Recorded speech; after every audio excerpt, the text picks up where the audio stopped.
Chapter 9. N. The next morning, Violet did not want to get out of bed. She felt rotten. She felt like a weight was crushing down on her, holding her in the bed, or perhaps it was only Crookshanks, who was fast asleep on her stomach. He came awake as soon as she touched him and began to purr, a great rumbling sound that she could feel all through her chest. "You don't think I'm evil, do you?" Violet asked.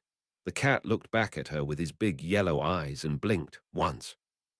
He nuzzled his face against her hand and began to knead his paws into her tummy. Violet, who was terribly ticklish, giggled and had to push Crookshanks away. That day Violet did something she had never done before. She ignored Harry. Normally, as all the students flooded the great hall for breakfast, Violet would stand to the side by the doors and wait for Harry to come through. They would greet each other, hug, share any interesting bits of information or experiences they'd had during the evening. On this morning, she joined Tracy and went straight to her seat, the Slytherin table. She didn't turn around to look at the Gryffindor table, though she swore she could feel eyes boring into her from across the room. And when breakfast was nearly over, Violet hurried out of the hall with a large group of other students so that Harry couldn't try to catch her and pull her aside. It wasn't so much that she was still angry with him, she was, though not nearly as angry as she'd been the night before, as Violet simply didn't feel like talking to him at all.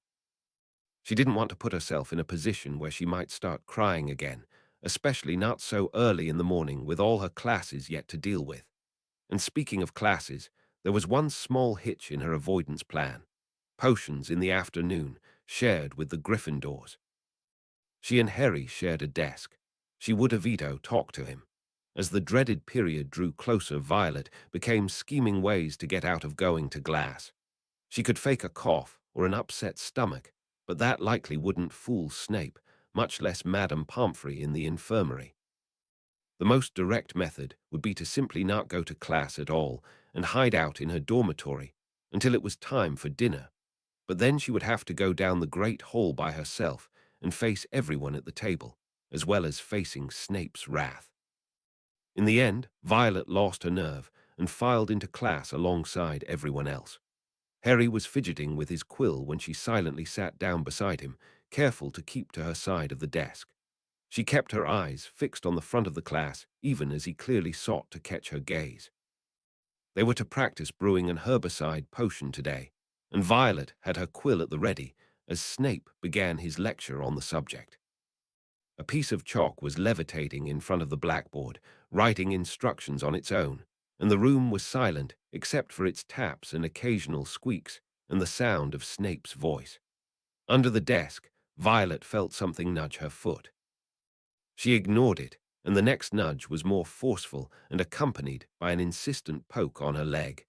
She glanced down. Harry was trying to pass a folded note to her. "The spines must be crushed into a fine powder using your mortar and pestle. Any large chunks added to the mixture will not dissolve properly and affect the potion's texture as well as its potency, meaning that I will be able to tell at a glance whether you've been following my instructions or if you've simply been wasting my time." Snape's voice droned from the front of the class. When Harry poked her again, Violet put her free hand beneath the desk and snatched the note away from him. She tucked it tight in her fist and went back to copying down what was on the board. Harry was fidgeting again, tapping his quill on his parchment and bouncing his knee beneath the table, clearly anxious for Violet to see what he had to say. She did want to read it, but she also didn't want Snape to catch them passing notes in class. They'd already lost 20 house points thanks to Malfoy. She wasn't keen to lose any more. Finally, when the lecture was over and they were all instructed to ready their equipment, Violet ducked her head down and unfolded the note. Romans 6, sorry for what I said about Slytherins. I did some reading last night and found out I was wrong. Did you know Merlin was a Slytherin? It's okay, if you're still mad let me know when you're not, and we can talk some more. Violet crumpled the note in her hand and blinked very quickly to stop herself from crying. She felt stupidly for being as angry as she was, for treating Harry the way she did, ignoring him, trying to hurt his feelings the way he'd hurt hers. Maybe there was something rotten in her after all for wanting to do that. For the first time that day, she looked over and caught her brother's eye. His expression was nervous, but when she smiled at him, his face immediately lit up. I am sorry, Harry murmured as they gathered ingredients from the shelves at the front of the class. It's okay, said Violet. I'm sorry, Tu and I didn't know that about Merlin either, actually. Thanks, Harry. Enough chatter, snapped Snape. Everyone scurried back to their desks, arms full of vials of horklump juice and flabberworm mucus. Violet crushed down the lionfish spines into as fine a powder as she could make while Harry measured out the correct amounts of slimy, foul-smelling mucus. And at the end of the lesson, Snape stood over their cauldron and declared it satisfactory. Perhaps it was to do with how exciting everything was at Hogwarts, and so different from the droll, monotonous life with the Dursleys. But Violet could hardly believe it when she realized that she'd already been at Hogwarts 2 months. The castle felt more like home than Privet Drive ever had. Her lessons, too, were becoming more and more interesting now that they had mastered the basics. On Halloween morning, they woke to the delicious smell of baking pumpkin wafting through the corridors. Even better, Professor Flitwick announced in Charms that he thought they were ready to start making objects fly, something they had all been dying to try since he demonstrated it nearly a week earlier. Professor Flitwick put the class into pairs to practice. Violet's partner was Susanna Runcorn, while Tracy got put with Crabbe. Violet gave her the most sympathetic look she could muster. Now, don't forget the nice wrist movement we've been practicing, squeaked Professor Flitwick, perched on top of his pile of books as usual. Swish and flick. Remember, swish and flick. And saying the magic words properly and very important, to never forget Wizard Baraffio, who said instead of F, and found himself on the floor with a buffalo on his chest. Violet was fairly certain that Wizard Baraffio was not a real person at all, and had no idea how one could even summon a buffalo in the first place, but she appreciated a good teaching tool when she heard one. Not that she really needed it. Susanna was swishing and flicking with great focus, but the feather they were supposed to be sending skyward just lay on the desktop. I can't make it work, she whined, though Violet could tell right away what the problem was. She was swishing her wand in the wrong direction than Professor Flitwick had showed them. Can I have a go? Violet asked, and Susanna nodded eagerly. Flitwick likes you, she said, leaning forward conspiratorially. If you cast it right on the first try, we might even get points for it. Violet, who had never really been liked by any teacher before, suddenly felt an enormous amount of pressure on her to perform perfectly. As she pushed the sleeves of her robes up to her elbows, Violet made the mistake of glancing over at Professor Flitwick. Sure enough, he was watching their group. Violet swallowed hard. Wingardium Leviosa, she said confidently, not feeling confident at all, and made a nice, tight circular swish with her wand, followed by a sharp flick. The feather trembled, and then rose off the desk and hovered about 5 feet above their heads. Oh, well done, cried Professor Flitwick, clapping. Everyone see here, Miss Potter's done it. Susanna and Tracy clapped as well, but they were the only ones. Across the room, Violet caught sight of Malfoy's pale, pinched face glaring in her direction. His feather was also hovering in the air, but only a couple of inches from the surface of the desk, and it was spinning. Malfoy's partner, Goyle, was too busy picking his nose to even notice. They did not get points for Violet's spellcasting, as Susanna had hoped, but Violet did notice a definite increase in warmth from the other girl by the end of class. Violet corrected her swishing technique, and within moments, Susanna had gotten the feather to rise as well. You're really talented, Susanna told her as they were packing up at the end of class, especially for someone who grew up around muggles. I'd have thought they would drain all the magic out of you or something. Violet smiled and flushed slightly at the compliment. She refrained from mentioning that was exactly what the Dursleys had Tridto do to her and Harry. When Professor Flitwick gave her a little thumbs up and wave as they all filed out of class, Violet was very glad it hadn't worked. Harry and Ron were deep in conversation when Violet passed them heading into the great hall, meaning neither of them noticed her trying to wave hello to them. Violet felt put out for exactly 3 seconds, but a moment later she had entered the great hall herself, where the Halloween decorations put everything else out of her mind entirely. 1,000 live bats fluttered from the walls and ceilings, while 1,000 more swooped over the tables in low black clouds, making the candles in the pumpkins stutter. The feast appeared suddenly on the golden plates, as it had at the start-of-term banquet. Violet was just helping herself to a baked potato when Professor Quirrell came sprinting into the hall, his turban askew and terror on his face. Everyone stared as he reached Professor Dumbledore's chair, slumped against the table, and gasped, "Troll in the dungeons thought you ought to know." Then he sank to the floor in a dead faint. There was an uproar. It took several purple firecrackers, exploding from the end of Professor Dumbledore's wand to bring silence. "Prefects," he rumbled, "lead your houses back to the dormitories immediately." "But our dormitory isn't the dungeon," a voice cried from further up the Slytherin table, and suddenly there was another, smaller uproar. This was quelled very quickly by Gemma Farley standing up on the bench and clapping her hands very loudly. "Everyone, follow me," she shouted. "Stick together, first years, and stay close behind me. Orderly lines now, please. Don't get separated." Violet grabbed onto Tracy's hand as they filed from the hall, heading not toward the entrance to the dungeons, but toward the great oak doors that led outside. Violet looked around at the marble staircase, which she knew led to wherever the Gryffindor common room was, and was shocked to see Harry and Ron break off from their classmates and blend in with a crowd of Hufflepuffs heading in the opposite direction.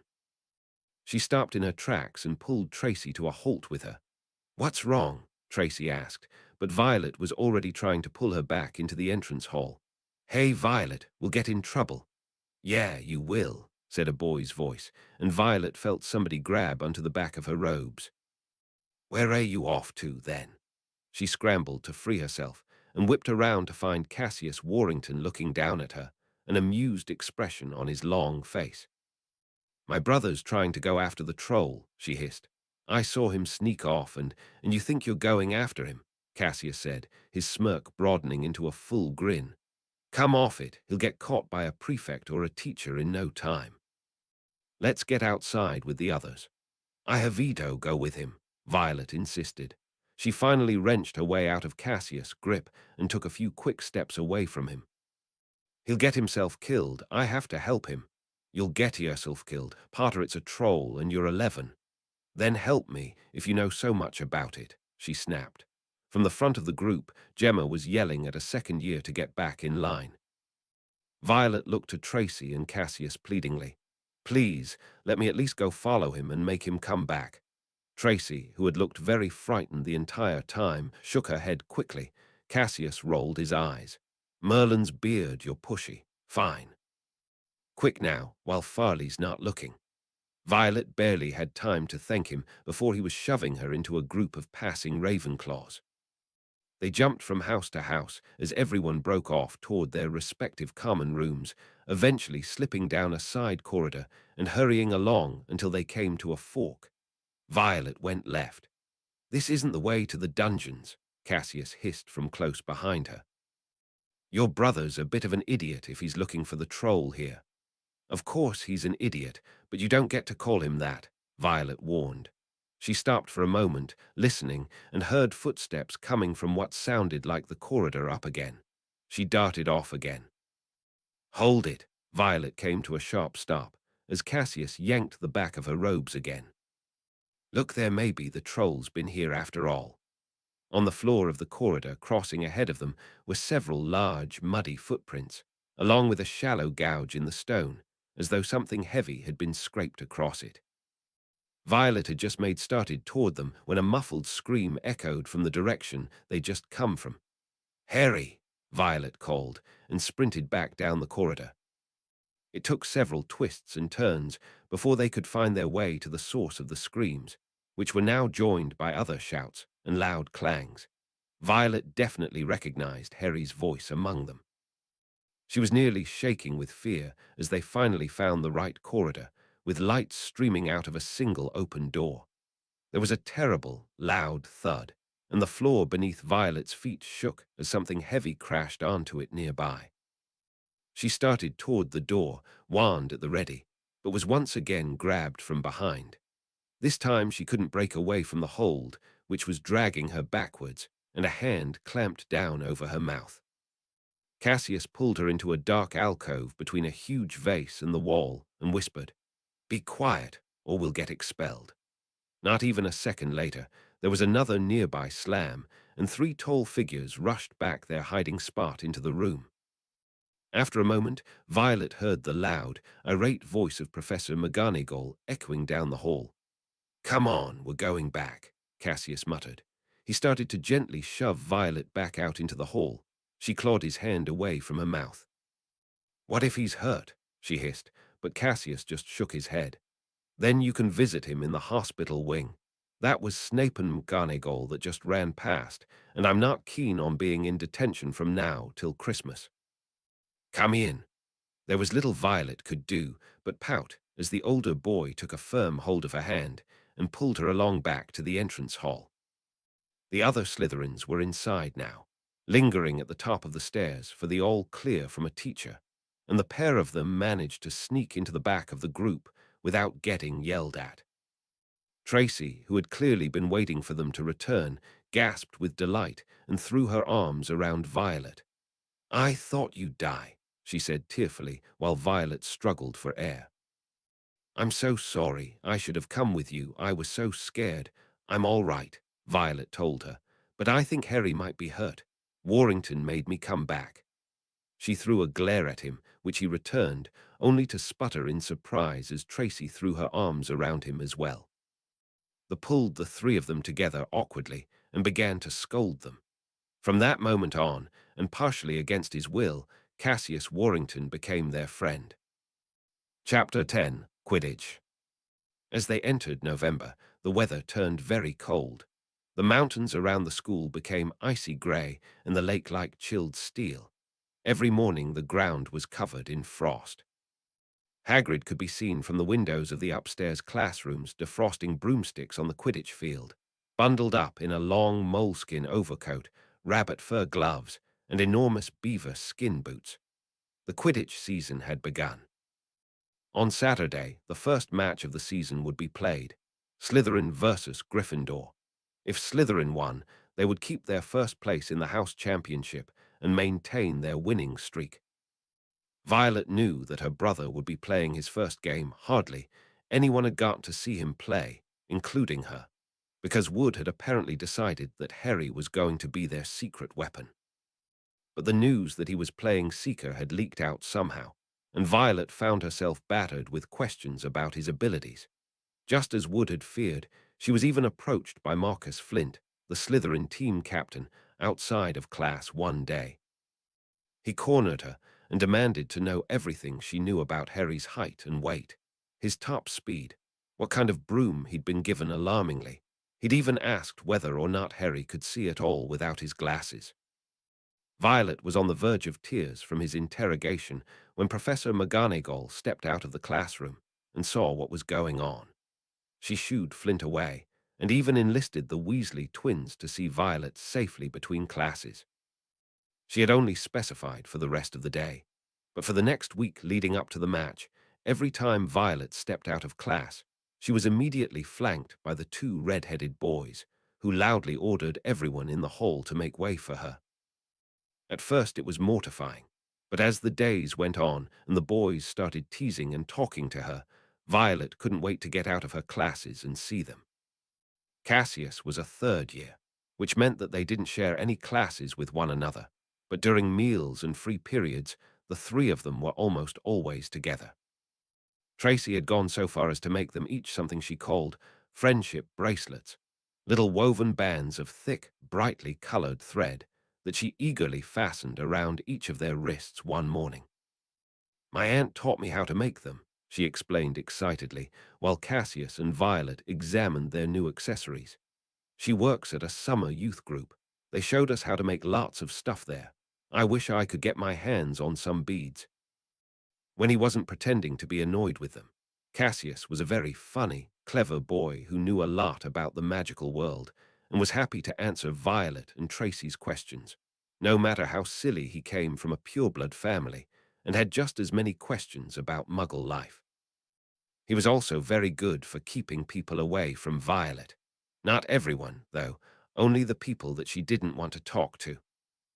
Malfoy didn't dare look at her wrong when Cassius was around, and Pansy seemed to be awfully polite at the dinner table when Violet and Tracy were sitting on either side of him.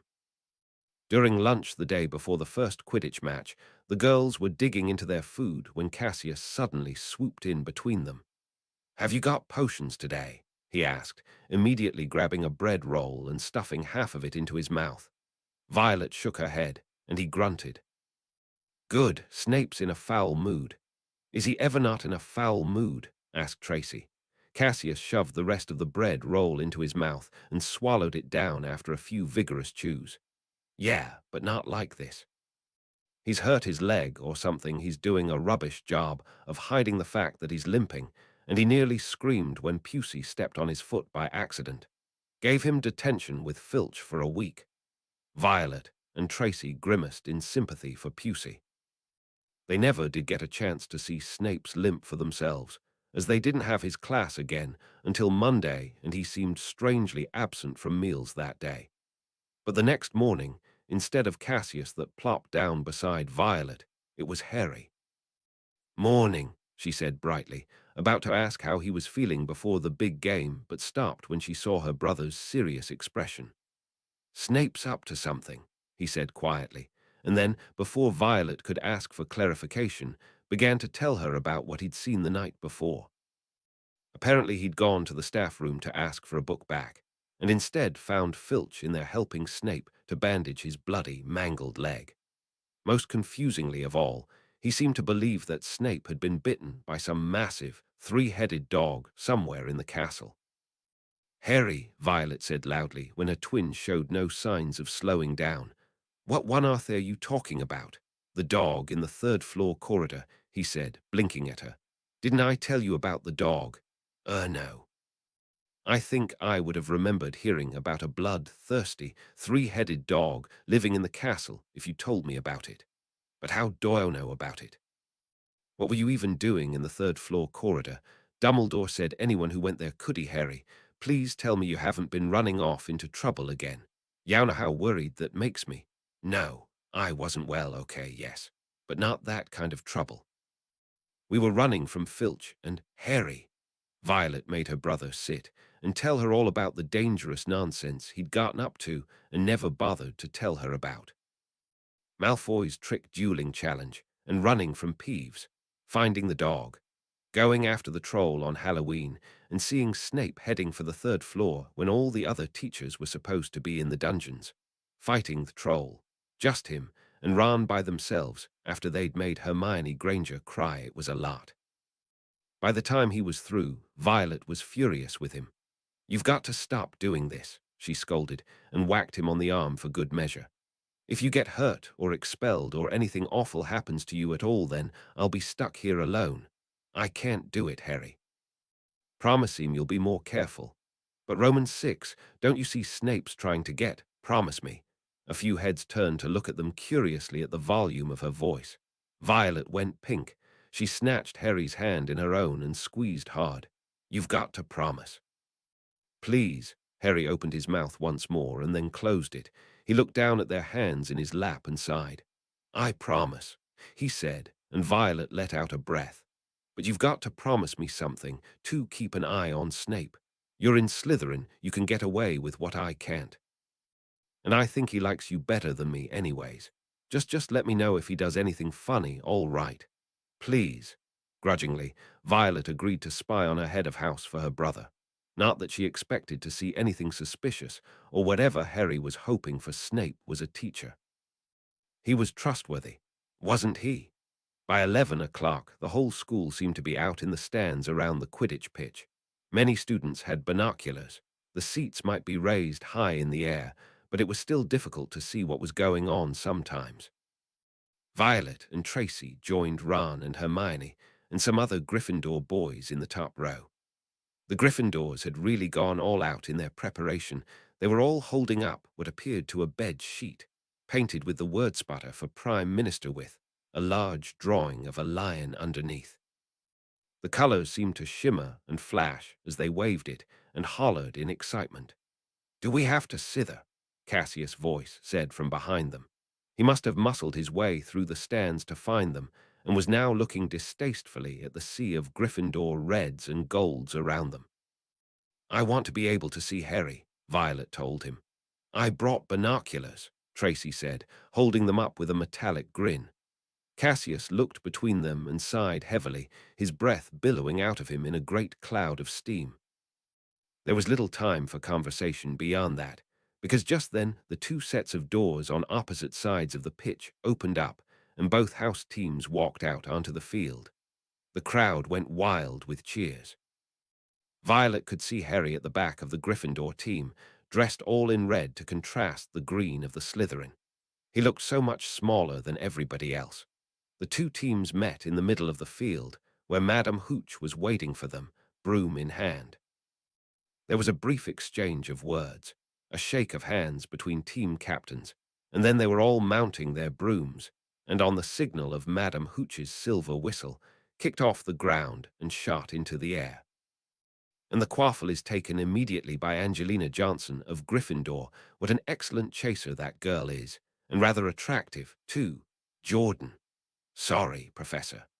Commentary was apparently being run by an older Gryffindor boy under the close supervision of Professor McGonagall. And she's really belting along up there. A neat pass to Alicia Spinnet. A good find of Oliver Woods. Last year only a reserve back to Johnson, and no. The Slytherins have taken the quaffle. Slytherin captain Marcus Flint gains the quaffle, and off he goes, Flint flying like an eagle up there. He's going to SC no. Stopped by an excellent move by Gryffindor keeper Wood. And the Gryffindors take the quaffle. That's chaser Katie Bell of Gryffindor there. Nice dive around Flint. Budge up there, move along. Hagrid. Ron and Violet squeezed together to give Hagrid enough space to join them. "Been watchin' from me hut," said Hagrid, patting a large pair of binoculars around his neck, "but it isn't the same as Bane in the crowd." "No sign of the snitch yet, eh?" "Nope," said Ron. "Harry hasn't had much to do yet. Kept out of trouble, though, that's something," said Hagrid, raising his binoculars and peering skyward at the speck that was Harry. Cassius leaned down to whisper in Violet's ear. "You could have mentioned you had bigger friends than me, you know." Way above them, Harry could be seen gliding over the game, circling slowly over the pitch and looking down at the match taking place below him. He'd done a few excited loops when his house had scored, but now he was back on the hunt. Violet let out a shriek a few minutes later when a bludger came streaking toward him, more like a cannonball than anything, but he managed to dodge it, and one of the Weasley twins came chasing after it. They beat it furiously back in the direction of Marcus Flint. "Slytherin in possession," Lee Jordan was saying. Chaser Pusey ducks two bludgers, two Weasleys, and Chaser Bell, and speeds toward the wait. A moment was that the snitch. A murmur ran through the crowd as Adrian Pusey dropped the quaffle, too busy looking over his shoulder at the flash of gold that had passed his left ear. Violet watched Harry dive suddenly, just as the Slytherin seeker did the same. Neck and neck, they hurtled toward what must have been the snitch. Violet couldn't see anything from this distance, and Harry was clearly faster. He was leaned so far forward he was pressed almost flat to the handle of his broom. He so close, wham! A roar of rage echoed from the crowd of Gryffindors all around. Marcus Flint had blocked Harry on purpose and sent his broom spinning off course, Harry holding on for dear life. Violet shrieked again and turned to bury her face in Hagrid's belly. A large, heavy hand patted her on the back. "He's all right now. Come on, don't want to miss a thing." "Foul!" screamed the Gryffindors. Several of them had noticed Violet, Tracy, and Cassius in their midst, and began to shout at them directly, as though they were somehow responsible. Madame Hooch spoke angrily to Marcus Flint, and then ordered a free shot at the goal posts for Gryffindors. Harry, who had not fallen off of his broom and hurtled to his death just yet, had gone back up to his circling position high above the pitch. The commentator was finding it difficult not to take sides. So, after that obvious and disgusting bit of cheating, Jordan, growled Professor McGonagall. I mean, after that open and revolting foul, Jordan, I'm warning you. All right, all right. Flint nearly kills the Gryffindor seeker, which could happen to anyone, I'm sure, so a penalty to Gryffindor, taken by Spinnet, who puts it away, no trouble, and we continue to play, Gryffindor still in possession. While the rest of the crowd was focused on the position of the quaffle and whoever was holding it, Violet's was entirely devoted to Harry. She watched, her heart skipping a beat as he gave his broom a violent, upward jerk. Was that a tactic or a signal of some kind? If it was, no one else seemed to be paying attention. Jordan was still commentating. Slytherin in possession, Flint with the quaffle passes, Spinnet passes, Bell hit hard in the face by a bludger. Hope it broke his nose, only joking. Professor Slytherin's score, oh no. The Slytherins on the other side of the stadium were cheering, but Violet didn't hear them. Her eyes were fixed on the speck that was her brother, floating higher and higher above the pitch. "Dunno what Harry thinks he's doing," Hagrid mumbled from above her. He stared through his binoculars. "If I didn't know better, I'd say he'd lost control of his broom. But he can't have." "Let me see those," Violet said to Tracy, who hurriedly untangled the binoculars from her own neck and passed them to Violet. She pressed them up to her eyes and scanned the skies for Harry. His broom had started to roll over and over, with him only just managing to hold on. Violet's stomach dropped so suddenly she felt sick. Harry's broom had given a wild swing and Harry had swung off it. He was now dangling from it, holding on with only one hand. "Did something happen to it when Flint blocked him?" Tracy whispered. "Can't have," Hagrid said, his voice shaking. "Can't nothing interfere with a broomstick except powerful dark magic. No kid could do that to a Nimbus 2000. Violet was completely numb.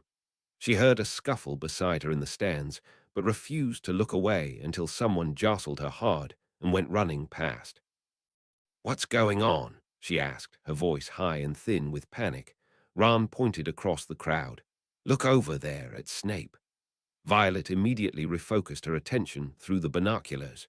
Professor Snape was in the middle of the stands opposite them. He had his black eyes fixed on Harry and was muttering non-stop under his breath. I don't understand," Violet said, staring at him. He seemed completely focused, blind to the panic of the other teachers around him. Professor Flitwick was standing on his seat with fistfuls of his own hair in his hands.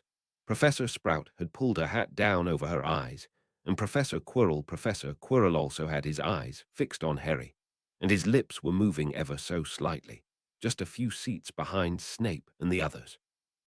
Before Violet could process what she was seeing or what it could possibly mean, the crowd gave another collective noise of alarm, and she scrambled to put the binoculars back on Harry. Both Weasley twins were near him now, trying to grab hold of him and pull him onto one of their brooms, but every time they got too close, Harry's broom would jerk and jump higher still. The twins dropped lower and circled beneath him, obviously hoping to catch him if he fell. "Come on, Hermione," Violet heard Ron mutter desperately. Every muscle in Violet's small body was clenched in mortal fear. Blood was hammering in her ears, and the edges of her vision were blurring and growing darker by the second. She focused on Harry's broom, on Harry, put all of her will into keeping him still, making the piece of stick and twigs stop moving and stop trying to throw her brother to his death. There was a terrible, trembling jerk in the handle of the broom, and then for just a moment it held itself perfectly still. Harry's other hand latched onto the handle and held on tight. Someone nearby was sobbing loudly, but Violet refused to be distracted. About 30 tense, terrifying seconds later, the rogue broom gave a final shudder and fell still, and Harry was suddenly able to clamber back onto it. He dived for the ground at full speed. Violet saw him clap his hand over his mouth as though he might be sick. He hit the field on all fours, coughed, and something gold fell into his hand. "I've caught the snitch," he shouted, waving it above his head, and the game ended in complete confusion. Violet blacked out. She awoke slowly, Clearly some time later, no longer in the stands at the Quidditch pitch, but someplace warm and dry and familiar. Hagrid's huge face hovered over her, and his worried expression split into a broad grin when her eyes fluttered open at last. "There ye are," he exclaimed loudly, and suddenly half a dozen more faces joined him crowding above her. Violet sat up so fast she felt dizzy and immediately launched herself at Harry. She began to cry. "I'm okay. Romans 6, I'm all right, promise. Here now, have a cup of tea." After several minutes of simply hugging her brother, Violet allowed herself to be pried away and led over to the table in the middle of the Hagrid's hut and given a cup of strong, black tea. "It was Snape," Ron was explaining. "Hermione and I saw him. He was cursing your broomstick, muttering he wouldn't take his eyes off you." "Rubbish," said Hagrid at once. "Why would he do something like that?" "He wouldn't," Violet said at once, and all the Gryffindors looked at her with raised eyebrows. "I saw him too, but he wasn't the only one doing that." Professor Quirrell was behind him, and he was muttering too. Ron's mouth fell open. "Of course," he said, looking between Harry and Hermione. "Quirrell teaches defense against the dark arts of bloody corset, know how to counter whatever Snape was doing." Violet frowned. That wasn't what she'd meant at all, but none of them seemed interested in listening to her now that Ron had gotten started. Harry joining in didn't help things either. "I found out something about him," he told Hagrid, looking cautiously at Tracy and Cassius. "He tried to get past that three-headed dog on Halloween. It bit him. I think he was trying to steal whatever it's guarding." Hagrid dropped the teapot. "How do you know about Fluffy?" he said. "Fluffy, yeah, he's mine. Bought him off a Greek chappie I met in a pub last year. I lent him to Dumbledore to guard the—" "Yes," said Harry eagerly.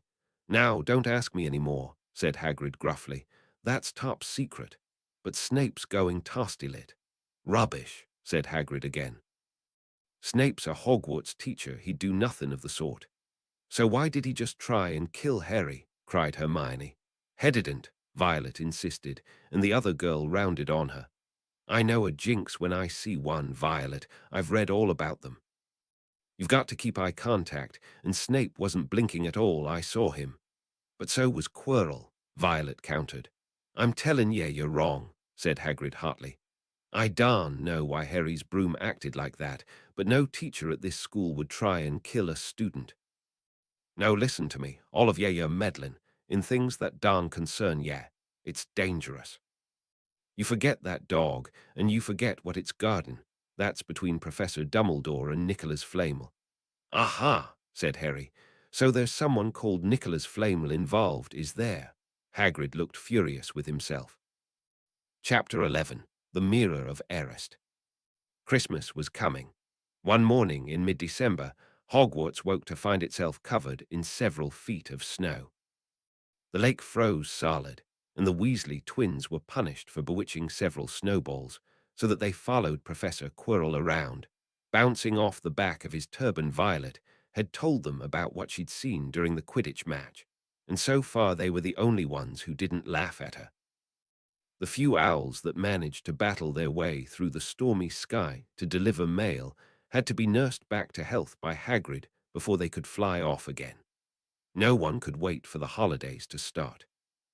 While the Slytherin common room and the great hall had roaring fires, the corridors had become icy, and a bitter wind rattled the windows in the classrooms. Worst of all were Professor Snape's classes down in the chilliest part of the dungeons, where their breath rose in a mist before them, and they kept as close as possible to their hot cauldrons. "I do feel so sorry," said Draco Malfoy, one potions class, "for those people who have to stay at Hogwarts for Christmas because they're not wanted at home." He was looking over at Harry and Violet as he spoke. Crabbe and Goyle chuckled.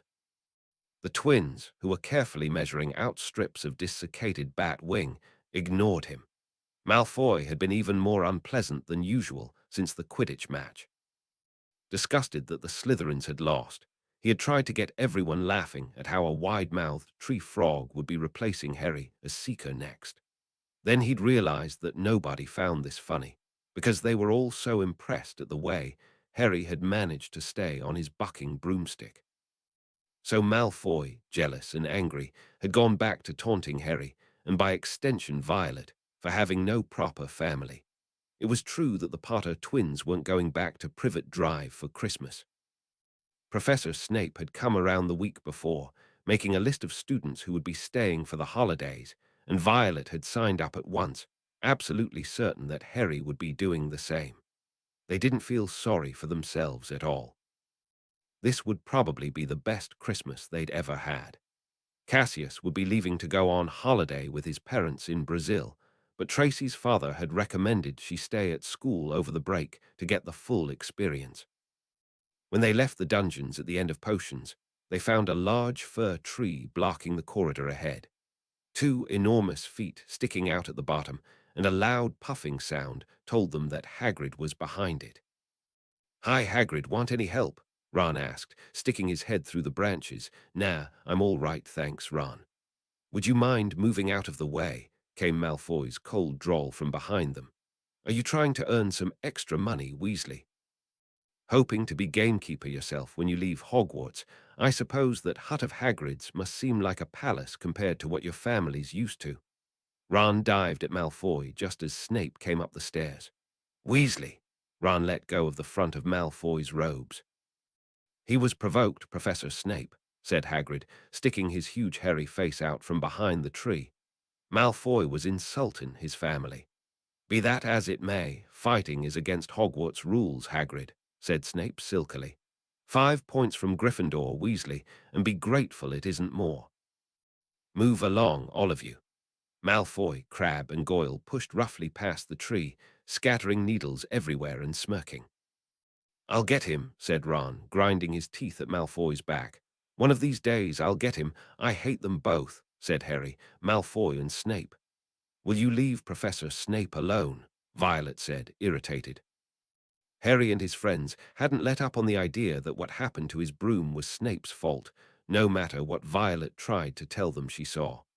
Harry rolled his eyes at her now, as if she was the one being unreasonable. "Come on, cheer up. It's nearly Christmas," said Hagrid. "Tell ye what, come with me and see the Great Hall. Looks a treat." So the 5 of them followed Hagrid and his tree off to the Great Hall, where Professor McGonagall and Professor Flitwick were busy with the Christmas decorations. "Ah, Hagrid, the last tree, put it in the far corner, would you?" The hall looked spectacular. Festoons of holly and mistletoe hung all around the walls, and no less than 12 towering Christmas trees stood around the room, some sparkling with tiny icicles, some glittering with hundreds of candles. "How many days you got let until your holidays?" Hagrid asked. "Just one," said Hermione. "And that reminds me, Harry, Ron, we've got half an hour before lunch. We should be in the library." "Oh yeah, you're right," said Ron, tearing his eyes away from Professor Flitwick, who had golden bubbles coming out his wand and was trailing them over the branches of the new tree. "The library," said Hagrid, following them out of the hall. "Just before the holidays. Bit keen, aren't ye?" "Oh, we're not working," Harry told him brightly. "Ever since you mentioned Nicholas Flamel, we've been trying to find out who he is." "Yeah, what?" Hagrid looked shocked. "Listen here, I've told ye drop it. It's nothing to you what that dog's garden. We just want to know who Nicholas Flamel is, that's all," said Hermione. "Unless you'd like to tell us and save us the trouble," Harry added. "We must have been through hundreds of books already, and we can't find him anywhere. Just give us a hint. I know I've read his name somewhere." "I'm saying nothing," said Hagrid flatly. "Just have to find out for ourselves then," said Ron, and the 3 Gryffindors left Hagrid looking disgruntled and hurried off to the library. Violet looked up at him with a smile. "You know who Nicholas Flamel is," she said, and Hagrid went very pale. She patted his elbow comfortingly. "Don't worry, I'm not going to tell him I checked out an old book weeks ago and found his name by accident. Harry's going to get himself into trouble no matter what, but I don't plan to make it any easier for him." Hagrid was staring down at her with a mix of relief and concern.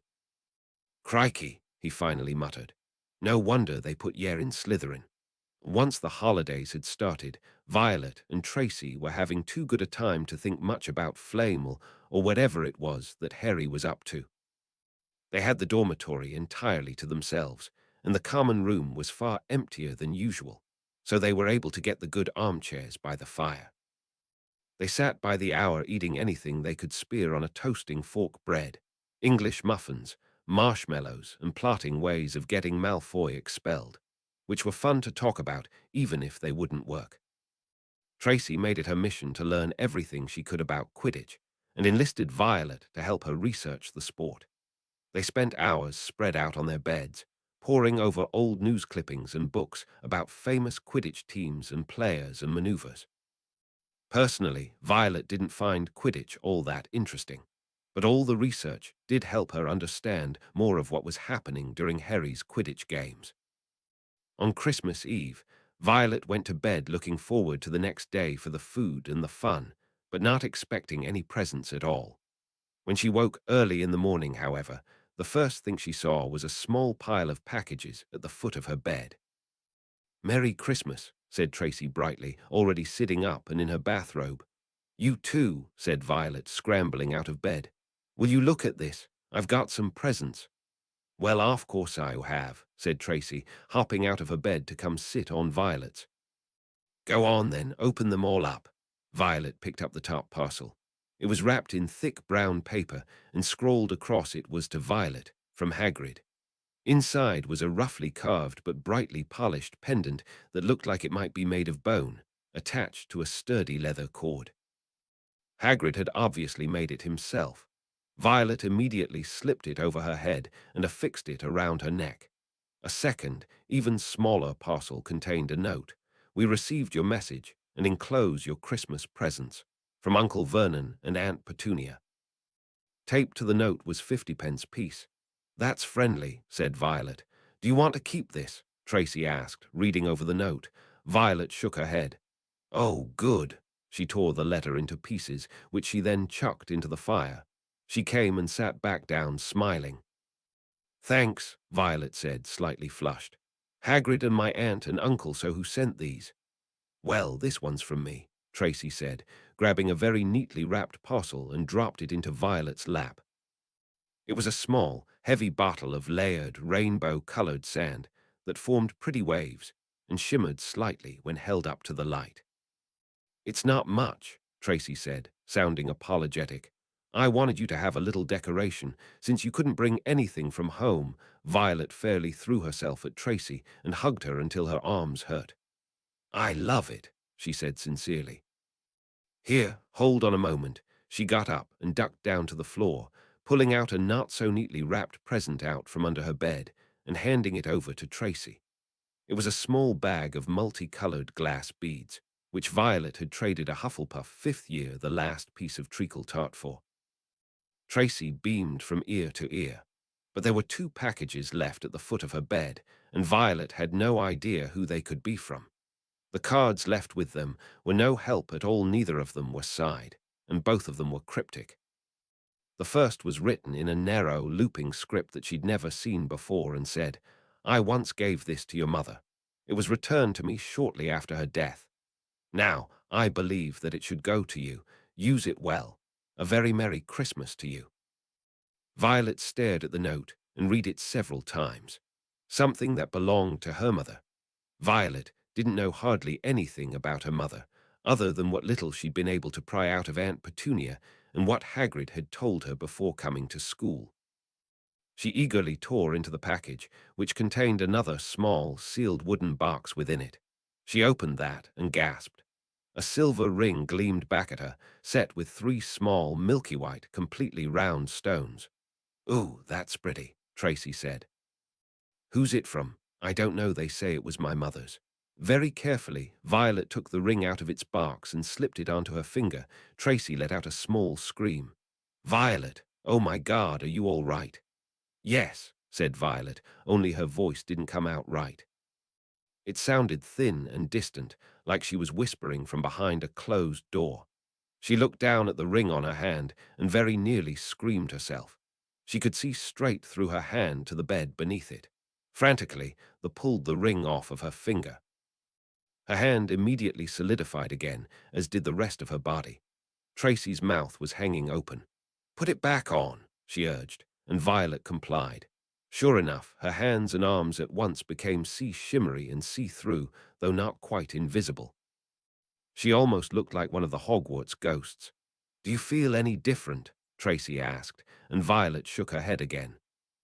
She did feel something, something very strange indeed. When Tracy reached across the bed and tried to prod her in the shoulder, her finger sank straight through Violet and poked out her back. Violet was left with a fuzzy sensation. That. It's amazing. Violet took the ring back off and took her new necklace off as well.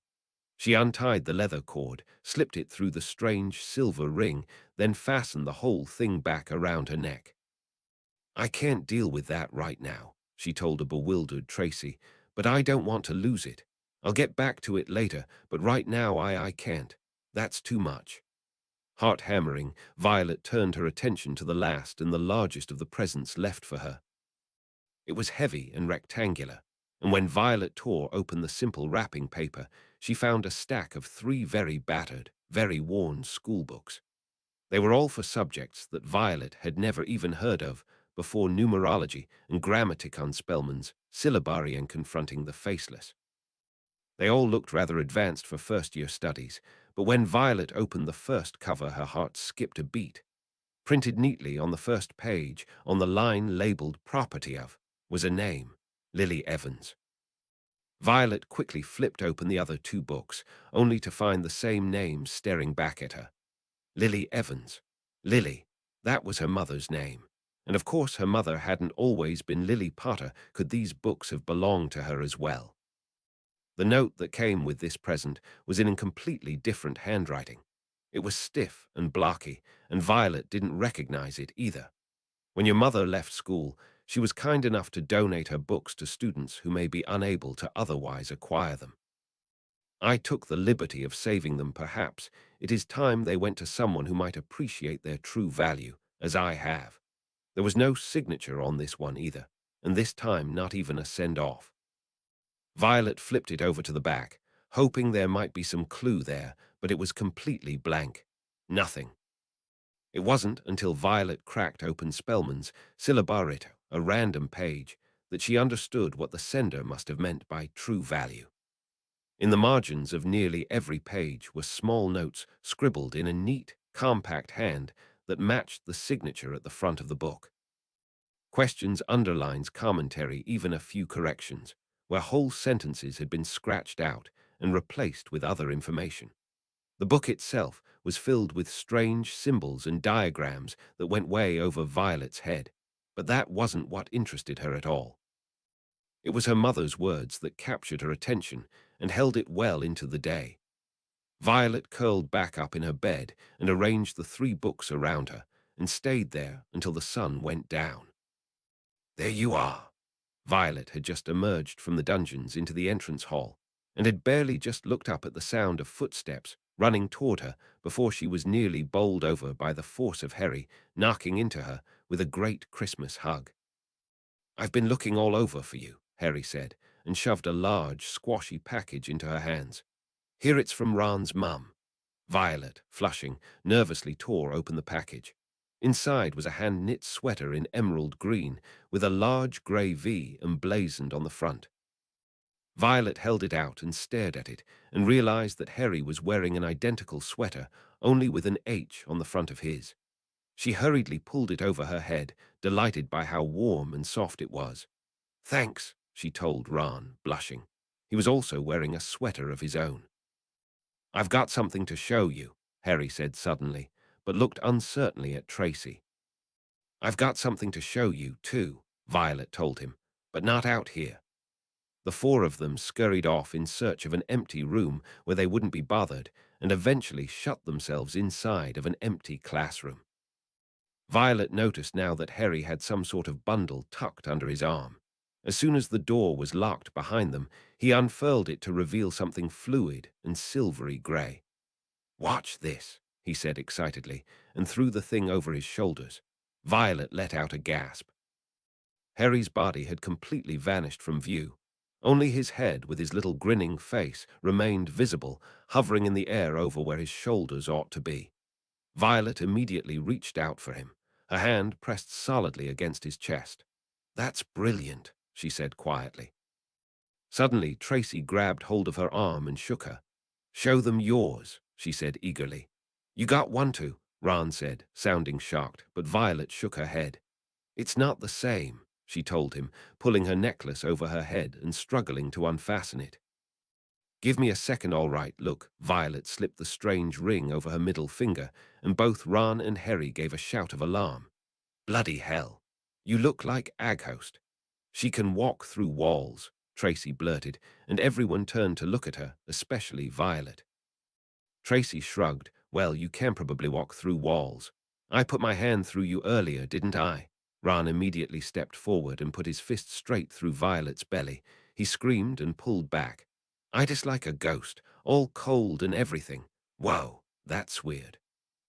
He reached for Violet again, but this time she was the one to pull away. It felt incredibly odd to have someone's hand go through her, and she wasn't keen to do it again. "Does it hurt?" Harry's head asked, mouth hanging open. "Not really, it tingles more than anything." "Try walking through that desk," Ron said, pointing behind her. After a few moments to steel herself, Violet took a deep breath and made 3 long, purposeful strides toward the desk.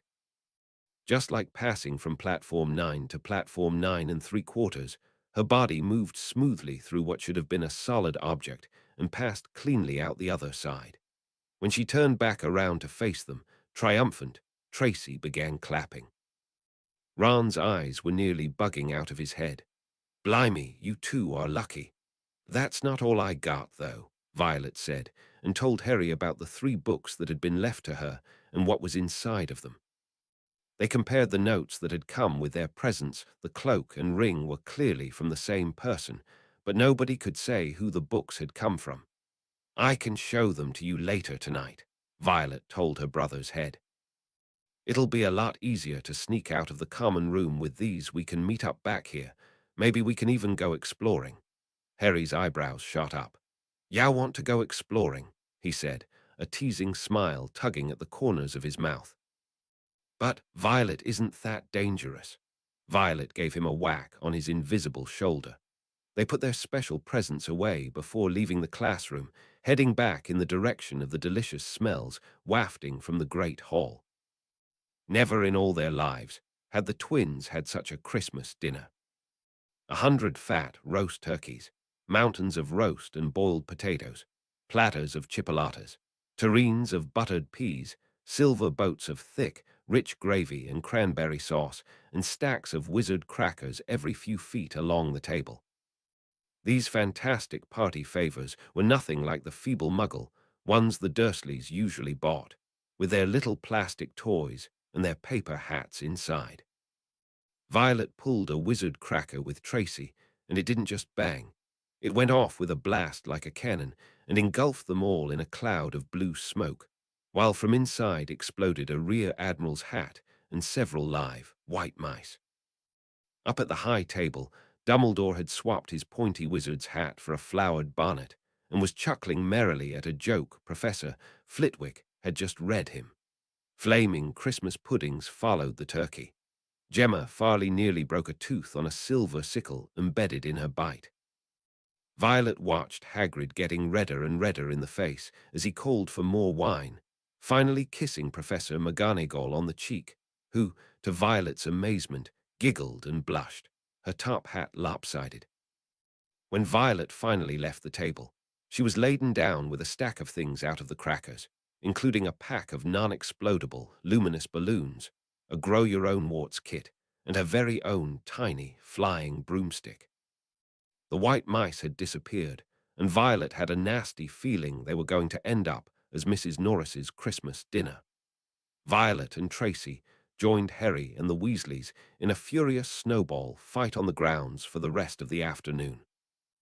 Then, cold, wet, and gasping for breath, they returned to the fires of their respective common rooms, where Violet tied a string of tinsel to her new miniature broomstick and set it flying around the room above their heads.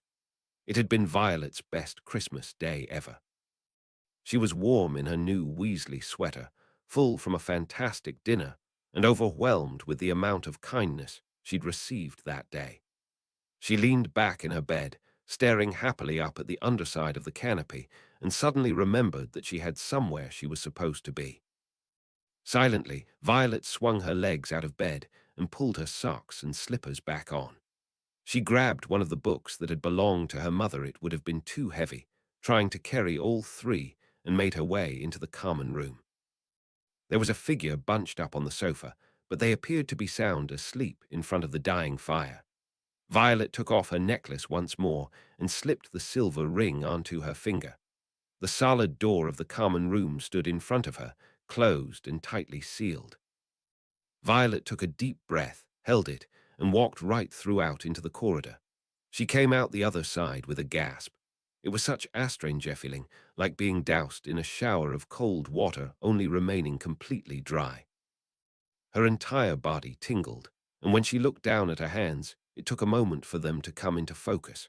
When Violet passed through the door of the empty classroom without opening it, she heard a sharp gasp. A moment later, Harry's head appeared floating in the air again. "So you can go through walls," he whispered in awe. "What does it feel like?" "A bit fuzzy," Violet told him, scrunching up her nose. "It's not painful, but it's not like I don't feel anything at all when I do it." She handed Harry the book she'd been clutching all the way from the common room. It too was shimmery and translucent, but as soon as it left her gasp, it solidified back into its usual form. Harry's hand stuck out from beneath his cloak, looking absurd as he quickly flipped through the first few pages. He stared at the name in the front, running his fingers over the long, dried ink. "Her writing looks a bit like yours, doesn't it?" Violet said quietly. Harry nodded. "I suppose it does. What are these symbols, though?" "What class is this supposed to be for?" He shut the book and examined the cover. "Numerology and Grammatica." "I don't know either," said Violet, "but the others look pretty advanced too. She must have been smart." "Like you, then," Harry said. Violet flushed. He handed the book back to her with a soft smile. "You'll probably get more out of these than I ever would." Violet thought her brother was selling himself too short, but Harry had already flipped his cloak back over his head and vanished entirely from view. Violet blinked and looked back stupidly. Something grabbed her hand. "Harry, let's explore." Harry's idea of exploring turned out to be breaking into the restricted section of the library and looking for information on Nicola's flame. Violet bit her spectral lip, not wanting to tell him what she'd already found out, and also not wanting to confess that she'd been keeping the information from him. The library was pitch black and very eerie. Harry had been clever enough to bring a lamp with him, and lit it as they walked silently between the rows on their way through the halls. Violet had realized that her footsteps made no sound at all, no matter how fast she moved. The restricted section was right at the back of the library. Harry stepped carefully over the rope that separated these books from the rest of the library, while Violet passed right through it and held the lamp up to read the titles. They didn't tell them much, even though Violet was half-heartedly looking. Their peeling, faded gold letters spelled words in languages the twins couldn't understand. Some had no titles at all. One book had a dark stain on it that looked horribly like blood, and several books were chained to the shelves. The hairs on the back of Violet's neck prickled. Maybe she was imagining it, maybe not, but though a faint whispering was coming from the books, as though they knew someone was there who shouldn't be. Finally, Harry made a selection on where to start.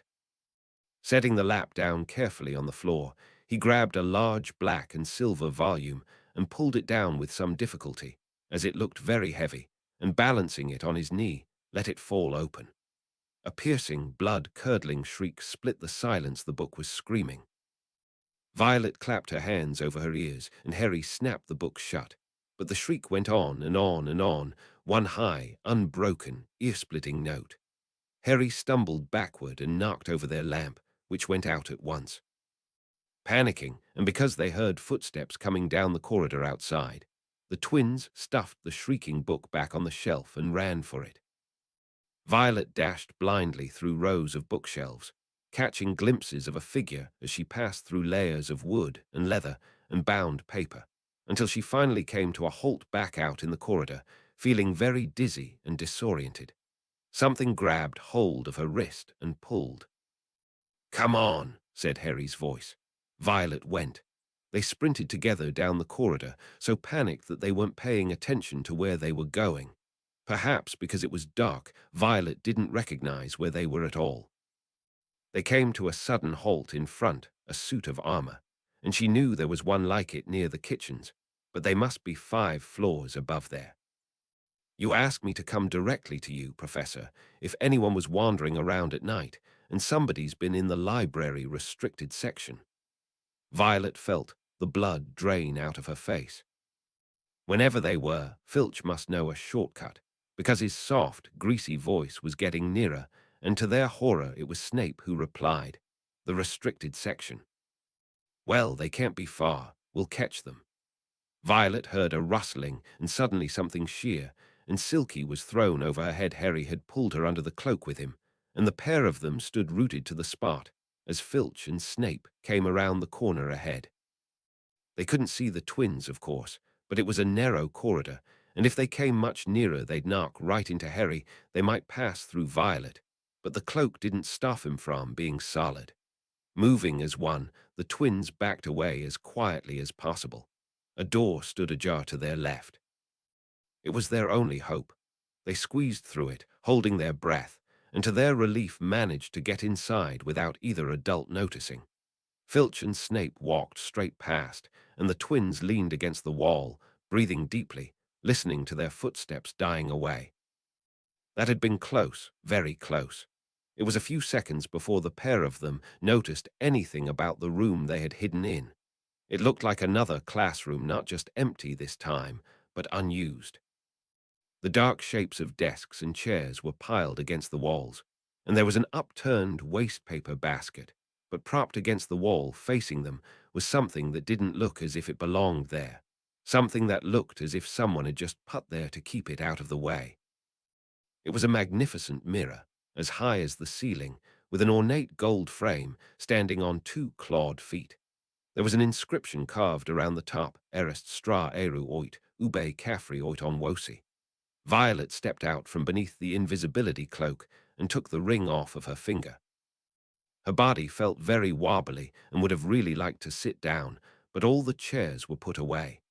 Harry slipped the cloak off of his shoulders and appeared suddenly beside her. He was breathing heavily.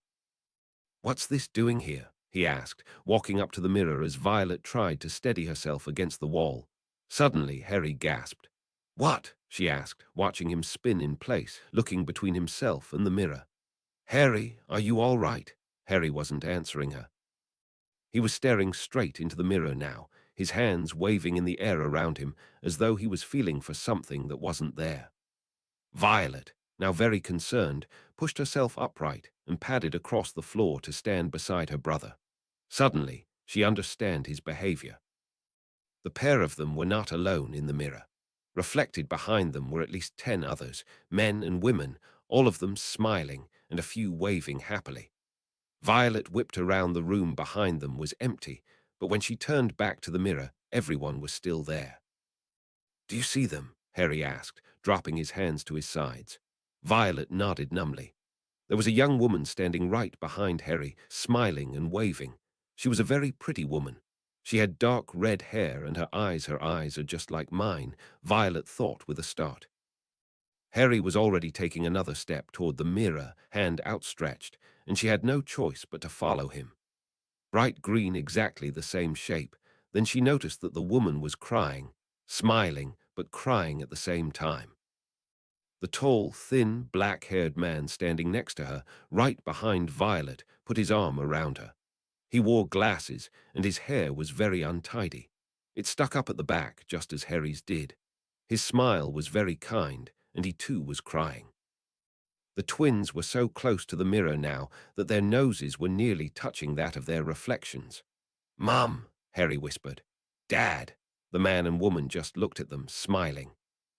And slowly, Violet looked into the faces of the other people in the mirror and saw other pairs of green eyes like hers, other noses like hers, even a little old man who looked as though he had Harry's knobbly knees. Violet and Harry were looking at their family for the first time in their lives. The Potters smiled and waved at the twins, and they stared hungrily back at them, hands pressed flat against the glass. Violet, struck with a thought, jammed the ring back onto her finger and put her hand straight through the glass, reaching for the shape of her mother, but no hand met hers. Only the cold stone of the wall on the other side of the mirror. She stepped back. There was a powerful ache inside of her, half joy, half terrible sadness.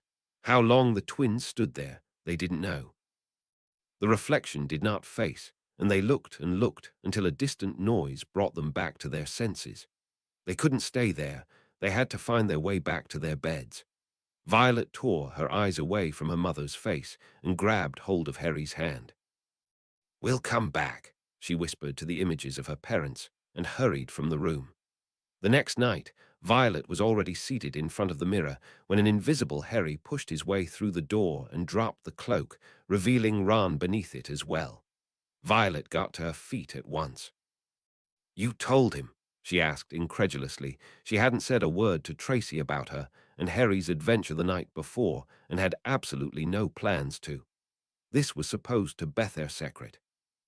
"I wanted Ron to see our family," Harry said, "and I wanted to see his too." "I told him you could just come round this summer," Ron grumbled. He was visibly shivering and looked very tired. "Bloody hell, that's a big mirror." "Here, stand here." Harry grabbed Ron and pushed him in front of the mirror, blocking Violet's view completely with their backsides. She got to her feet, annoyed. "Whoa," Ron exclaimed.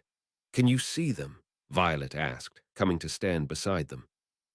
But with Ron in front of the mirror, she could only see him reflected into his paisley pajamas. "Look at me," he said. "Can you see all your family standing around you too?" asked Harry. "No, I'm alone, but I'm different. I look older and I'm head boy." "What?" the twins said together. I'm wearing the badge like Bill used to, and I'm holding the house cup, and the Quidditch cup I'm Quidditch captain, too." Ron tore his eyes away from the mirror to look excitedly at the twins. "Do you think this mirror shows the future?" "How can it?" Violet said crossly. "All our family are dead. Let me have another look. You've already been looking. You had it to yourselves all last time. Give me a bit more time." "You're only holding the Quidditch cup. What's interesting about that?" "I want to see my parents." "Don't push me." A sudden noise outside in the corridor put an end to their discussion. They hadn't realized how loudly they had been talking. "Quick!" Ron threw the cloak over all three of them as the luminous eyes of Mrs. Norris came around the door. They all stood quite still, thinking much the same thing did the cloak work on cats. After what seemed an age, she turned and left. "This isn't safe." She might have gone for Filch. "I bet she heard us. Come on." And Ron pulled the twins out of the room. The snow still hadn't melted the next morning. "Want to play Exploding Snap?" said Tracy. "No." Violet's voice was barely audible. She was sitting cross-legged in bed wearing her ring, with Crookshanks occupying the space where her lap ought to be. He'd been having a grand old time, walking back and forth through her middle. "Why don't we go down and visit Hagrid?" "No, you go." Tracy let out a huff. "You really shouldn't wear that thing so much, Violet. You don't know what it can do." "I'm fine." "You're clearly not." Tracy snapped and then pursed her lips. She hopped out of her bed and headed toward the door. "I'm going to see if Gemma's nicked any more pasties from the Great Hall. You can come with if you like." Violet shook her head and remained right where she was, shimmering fingers stroking over Crookshank's back. Tracy huffed again and let the door close behind her. Violet still hadn't told her about the mirror or what she'd seen in it. Unlike Harry, she didn't feel the need to go blabbing about everything to her friends, especially when it didn't concern them. That third night, she found her way more quickly than before.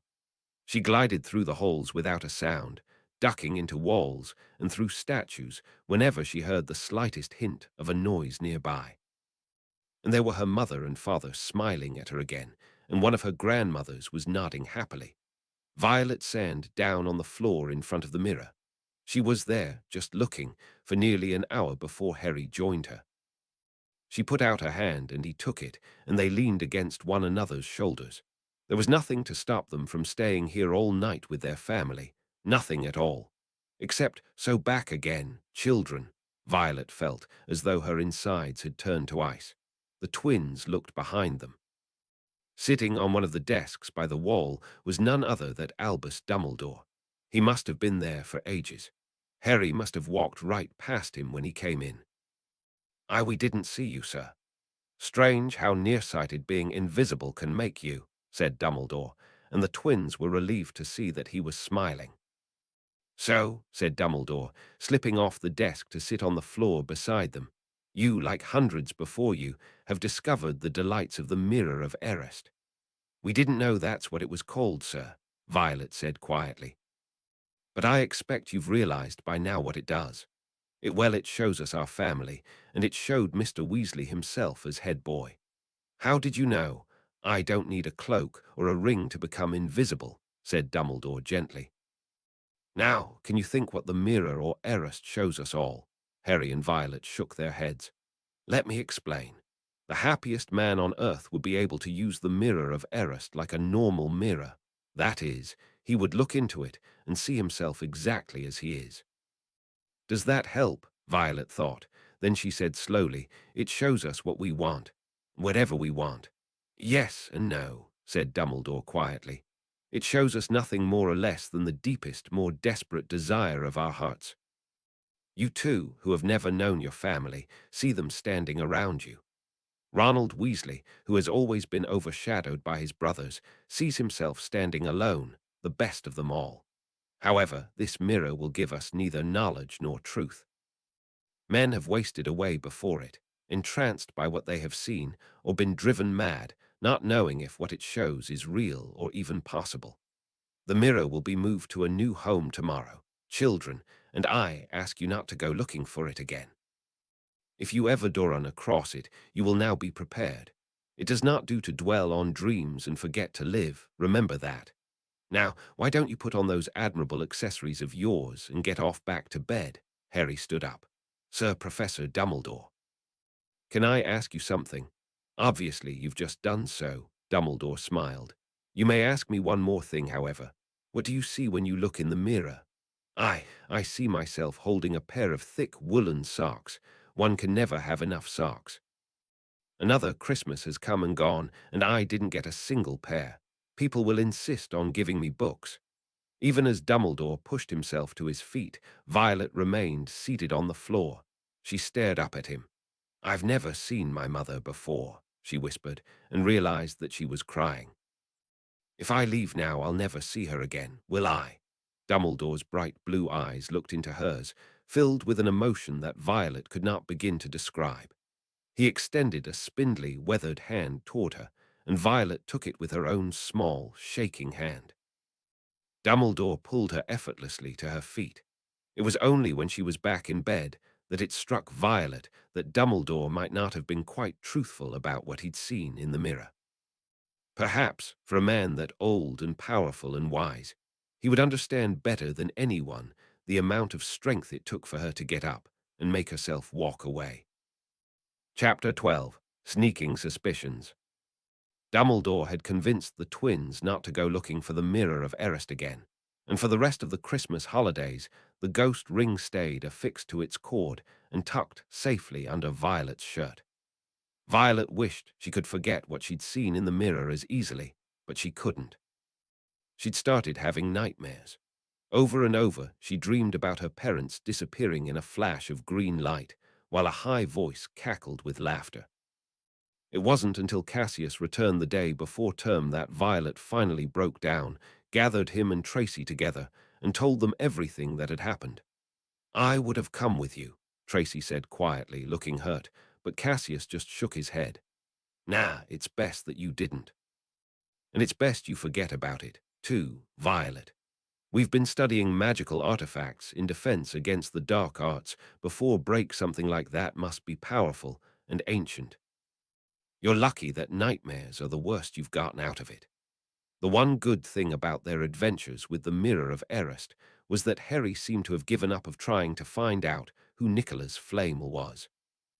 That, and he was now so busy with Quidditch practice, he no longer had time to worry about it. One evening, Violet quietly made her way back to the library and returned the enormous history book she'd been hiding under her bed for a month. feeling quite secure that her brother wouldn't bother looking in it. Unfortunately, Violet was wrong.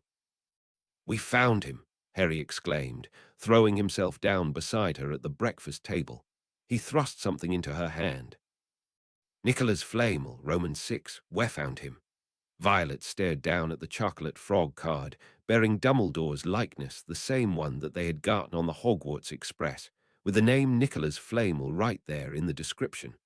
Violet smiled tightly. "That's great, Harry. And we know what the dog's guarding," he whispered frantically, leaning in close to keep the other Slytherins from hearing. "It's the Philosopher's Stone."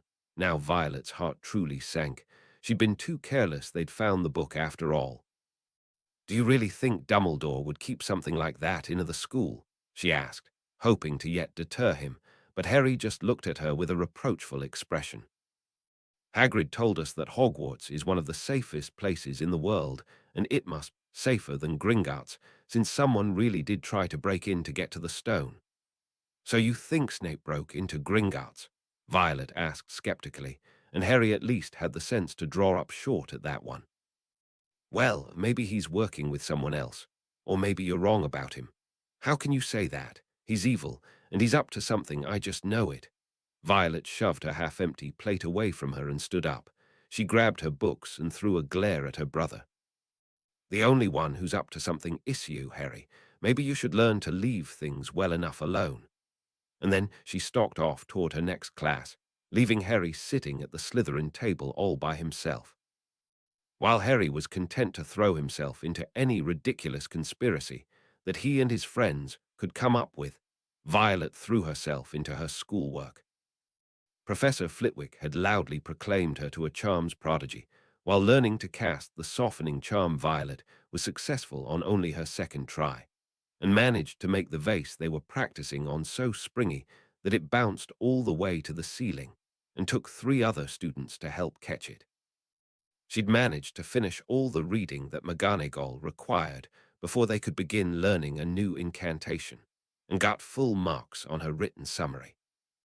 And in potions, despite having to pry Harry's attention away from watching Snape's every move rather than focusing on the bubbling cauldron in front of them, Violet was sitting at the top of the class grade-wise, much to the annoyance of Hermione Granger.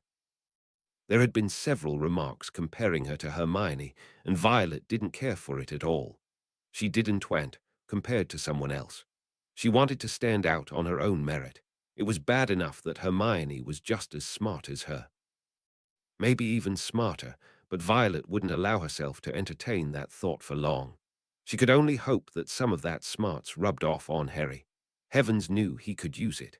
Then again, perhaps Violet could use a bit more of it as well. One day after potions class, when Harry had been particularly annoying, she decided to take matters into her own hands and put her brother's suspicions to rest. Violet lingered after class, waiting until everyone had gathered their things and filtered out. She waved away Harry and Tracy, who looked back at her from the doorway, and made her way up to the front of the classroom where Professor Snape was magically cleaning the remnants of his demonstration. "Sir," she said, stopped a few feet behind him. Snape glanced over his shoulder at her. "Make it quick, Potter," Snape said. "My next class requires a large amount of preparation." "I won't take up much of your time, sir," said Violet quickly, taking a step closer. "I only have a question. It's about something I've been reading." "Go on." He waved his wand, and the fine droplets that had bubbled over from his cauldron lifted themselves from the surface of the table and disappeared. Violet took a deep breath. "It's about the Philosopher's Stone, sir." Snape went completely still. "I've only found mentions of it and what it can do," she pressed quickly, "but there's nothing about how it was made or who came up with it in the first place. I thought something as amazing as the stone would be documented better, but maybe I'm just looking in the wrong place. Is there anything that you can tell me about the Philosopher's Stone, Professor?" It took a moment for Snape to turn around and face her. He lowered his wand and straightened up, his spine and shoulders rigid, and when he looked at her with those cold black eyes, Violet felt what little resolve she'd worked up crumble into dust. "You must be quite the advanced reader, Miss Potter, to have found mention of the stone at all," Snape said softly, watching her. "I wonder why a first year like yourself would take an interest in such high magics." Violet swallowed. "I just think it's neat." Snape's nostrils flared slightly. "Is that so? Well, there is little that I am able to tell you. Texts on the subject are rare, as you might imagine. Information on such a powerful and controversial discovery has been strictly controlled over the centuries. I doubt the Hogwarts library carries anything definitive on the matter, even in the restricted section." His eyes narrowed. "Which you are forbidden from entering." "Of course, sir," Violet squeaked. She deeply regretted starting this conversation. She had the sickly suspicion that Snape could see right through her, even without her putting on her ring. "I was just curious, and you always seem so knowledgeable about things. So I thought I'd ask." Snape stared at her for a long moment, his eyes boring into her with such intensity that Violet could feel herself sweating even in the chill of the dungeon. Finally, when she thought she wouldn't be able to take it anymore, Snape blinked and looked away. He turned back to cleaning up his desk. "Go to lunch, Miss Potter," he said flatly, waving his wand and sending 3 half-empty jars of liquid floating neatly back onto their shelves. "And next time you have questions on such a complex subject, see me in my office. Perhaps we'll have more time to speak on the matter." Outside, the sounds of footsteps and voices were beginning to echo down the hall. The next class was arriving. Violet stammered out a thank you and another sorry and darted out the door and up the stairs. Her heart was hammering all the way through lunch. She barely heard a word Tracy and Cassius said. She was so busy running her conversation with Snape over and over in her mind. The whole point of speaking to him was to put to rest Harry's suspicions, but she knew that if she went and told her brother any of what had been said, it would only make things worse. Snape hadn't given her any answers, only more questions. As the days slipped past, and Harry's first Quidditch game of the season drew closer, Harry came to Violet one morning with what he obviously considered to be dire news. "Snape's refereeing," he told her solemnly, which caused Violet to nearly choke on her morning pumpkin juice. Not because she shared Harry's fear that Snape was out to kill him, but because the idea of Professor Snape in his billowing black cloak with his long black hair whipping around his face was unreasonably hilarious to her. "It's not funny," Harry said, but Violet only laughed harder. And she was right. To the day of the match, she sat in the stands with Tracy, Cassius, Ron, Hermione, and Neville, and tried not to snort at the sight of Snape mounting his broomstick. Headed look very angry, but Violet still refused to believe that he could any intentions of murdering Harry, especially not with Dumbledore sitting prominently in the crowd. It was Quirrell that she kept her eyes on through Tracy's borrowed binoculars, and as the game started, she planned to keep a watchful eye on him if anything funny were to happen to Harry or his broom again. "I've never seen Snape look so mean," Ron said, as the players were shaking hands on the field. "Look, they're off. Ouch!" Violet looked around to see what had hurt him. It was Malfoy. "Oh, sorry, Weasley, didn't see you there." Malfoy grinned broadly at Crabbe and Goyle. "Wonder how long Potter's going to stay on his broom this time. Anyone wanna bet?" "What about you, other Potter?" Violet didn't answer. Snape had just awarded Hufflepuff a penalty because George Weasley had hit a bludger at him. "You know how I think they choose people for the Gryffindor team," said Malfoy loudly a few minutes later, when Gryffindor had earned themselves yet another penalty. "It's people they feel sorry for. See, there's Potter, who's got no parents. Then there's the Weasleys, who have got no money. You should be on the team. Longbottom, you've got no brains." "I'm worth 12 of you, Malfoy," Violet heard Neville stammer, and tore her eyes away from the binoculars to beam encouragingly at him. But Malfoy wasn't through making a nuisance of himself. "Longbottom, if brains were gold, you'd be poorer than Weasley, and that's saying something." "I'm warning you," Malfoy one more word. "You realize you're outnumbered, don't you, mate?" Cassius said, glaring at Malfoy, who just scoffed at him. "What, you're on their side, then? Some Slytherin you are, threatening one of your own to protect one of these fools." "Harry!" Violet exclaimed loudly. Her brother had just gone on to a spectacular dive, which drew gasps and cheers from the crowd as he streaked toward the ground like a bullet. "You're in luck, Weasley. Potter's obviously spotted some money on the ground," said Malfoy. Someone jostled Violet's shoulder as they shot to their feet, presumably Ron, and she could hear a loud scuffle taking place behind her. Her eyes remained fixed to her binoculars, and to Harry, who was now speeding directly at Snape. She gasped as Snape turned his broomstick just in time to see something scarlet shoot past him, missing him by inches the next second. Harry had pulled out of the dive, his arm raised in triumph, the snitch clasped in his hand. The stands erupted. It had to be a record. No one could ever remember the snitch being caught so quickly. Violet was already rushing down the stands as Harry jumped off his broom, ignoring the whirl of fists that was Ron, Crabbe, Goyle, and Neville. She made it onto the field just as Harry was being hoisted into the air on the shoulders of his teammates, carrying him around the pitch and singing loudly. Even though this win put Gryffindor in the lead for the Quidditch championship, Violet couldn't let herself feel disappointed at all. Not when Harry looked so happy. It wasn't until later that she even got close enough to speak to him. "That was brilliant," she said, startling Harry as he stepped out of the Gryffindor team's locker rooms. "5 minutes shortest game on record, or so I heard." "Thanks," Harry said, grinning. He looked flushed and excited, but also tired. He changed out of his scarlet Quidditch robes, but was still carrying his broomstick in one hand. Violet pointed to it. "Fancy letting me have another go on that." A few moments later, Violet was soaring around above the broom shed, practicing her swerves and dives that Madame Hooch had been teaching them.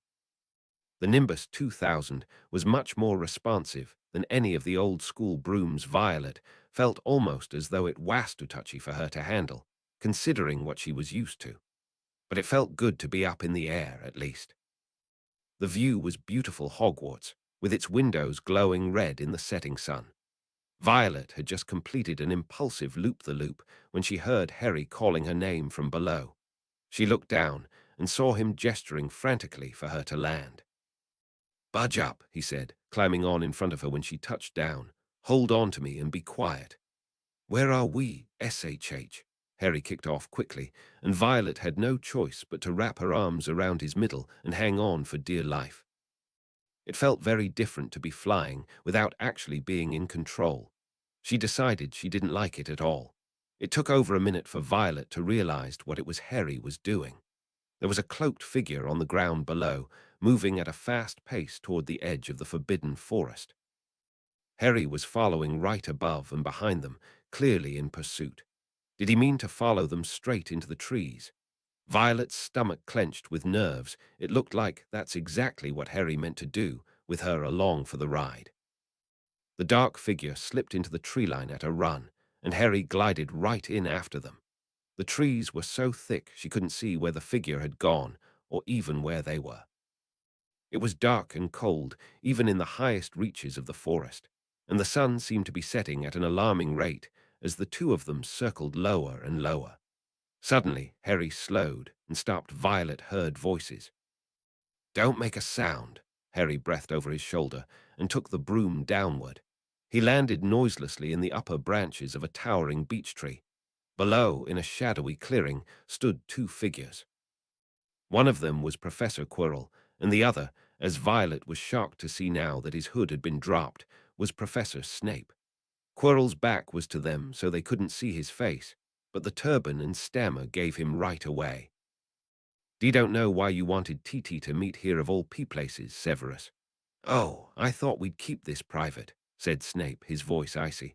"Students aren't supposed to know about the Philosopher's Stone, after all." Violet's stomach lurched. Quirrell was mumbling something. Snape interrupted him. "Have you found out how to get past that beast of Hagrid's yet?" But Severus, you don't want me as your enemy, Quirrell," said Snape, taking a step toward him. Violet shrank back, frightened even at this distance. She had always known that Snape had a sour disposition, but never had she seen him like this, threatening and dangerous. I don't know what you know perfectly well what I mean." An owl hooted loudly, and Harry nearly fell out of the tree. Violet strained to hear what was being said below and heard Snape say, "Your little bit of hocus-pocus. I'm waiting." "B, but I don't." "Very well," Snape cut in. "We'll have another little chat soon, when you've had time to think things over and decide where your loyalties lie." He threw his cloak over his head and strode out of the clearing. It was almost dark now, but Violet could see Quirrell, standing quite still as though petrified. The twins remained in the tree, perfectly still and barely breathing, until Professor Quirrell also made his way out of the clearing. Finally, when the coast was clear, Harry let out a deep breath. "I told you," he hissed to Violet, eyes blazing with renewed frenzy. "Snape's after the stone, his, and Quirrell must be trying to hold him off, or Snape needs his help, but he won't do it. Or stop it, Harry," Violet said sharply, cutting him off. Harry blinked at her, startled. She didn't want to talk about all of that right now. She didn't know what had just happened, or what any of it meant, but she was now forced to consider that maybe Professor Snape wasn't as innocent in all of this as she'd first thought. The way he'd moved towards Quirrell, and that dark look on his face. "You don't want me as your enemy." Violet shivered in a way that had little to do with the cold. "Take us back to the castle," she said quietly, pulling her robes tighter around herself. "I don't want to be out here in the dark." That night, when all the other girls had fallen asleep, and Pansy Parkinson's snoring filled the dormitory, Violet hopped out of her bed and stepped silently across the floor and crawled in beside Tracy. The other girl woke with a small start, but relaxed, though looking a bit confused, when she realized that it was Violet. "What's the matter?" she asked sleepily, scooting over to make more room. The sheets were warm with body heat, Violet didn't realize, until then, how much she missed sharing a bed with her brother, or anyone at all that was warm enough. But the heat wasn't what she'd come over here in the middle of the night for.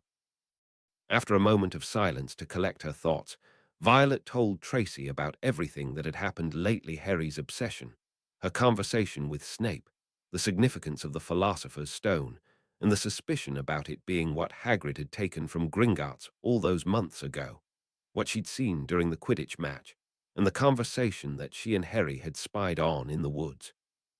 It was already very late, and at times Violet couldn't tell if Tracy was even awake or not. But by the end of her story, a pair of wide, brown eyes were gleaming back at her in the darkness.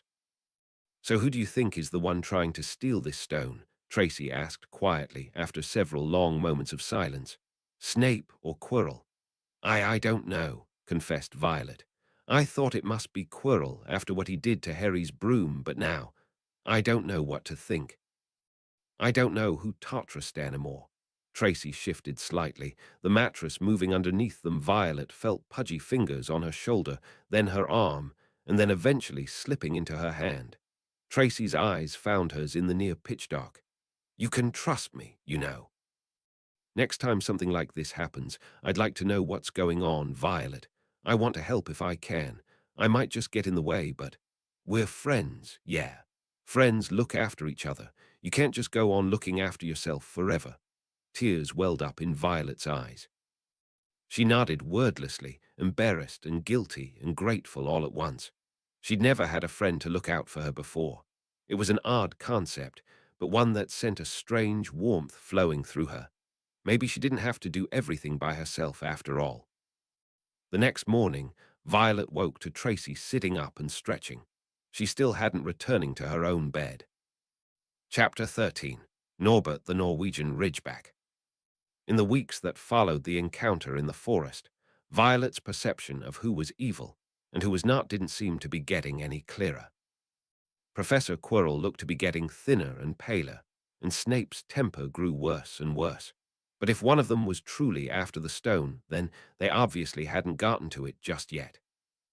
Harry's mind was so made up that she couldn't talk to him about any of it without getting into an argument.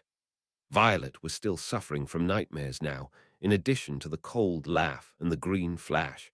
She was starting to see visions of a figure looming at her from the shadows. Sometimes it was Quirrell, grinning and victorious, clutching a gleaming gemstone. Other times it was Dumbledore, promising safety only for Violet to draw close to him, and find him to be a gaunt skeleton with dark pits instead of eyes. Worst of all was the shadow of Professor Snape, coming toward her with that terrible expression on his face.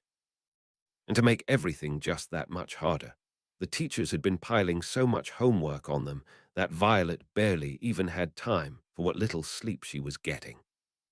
It was difficult to dwell on matters of life and death when you were supposed to be able to recite the 12 uses for dragon's blood from memory in front of the whole class. The one bright spot was the new strength of Violet's friendship with Tracy. It was strange at first, coming to someone else besides Harry with her problems. After a lifetime often leaving her brother to rely on, Violet struggled with opening up and letting her fears be known. It made her feel vulnerable and weak, and she didn't care for that one bit. But Tracy was a good listener and didn't laugh when Violet told her about the nature of her dreams. It had become a habit to wait until the rest of the dormitory to fall silent with sleep before climbing out of her own bed and into Tracy's. Tracy had no siblings and didn't quite know how to share a mattress without kicking, but Violet was used to making herself small and being out of the way. It was more than the warmth that she'd missed the sound of another breathing, the little accidental bumps in the throes of sleep. If not for the bad dreams, Violet was sleeping better now than since first coming to Hogwarts. Cassius had also gotten used to Violet's little quirks and acts of affection. He no longer stiffened up when hugged, and once he even patted Tracy awkwardly on the back during an embrace.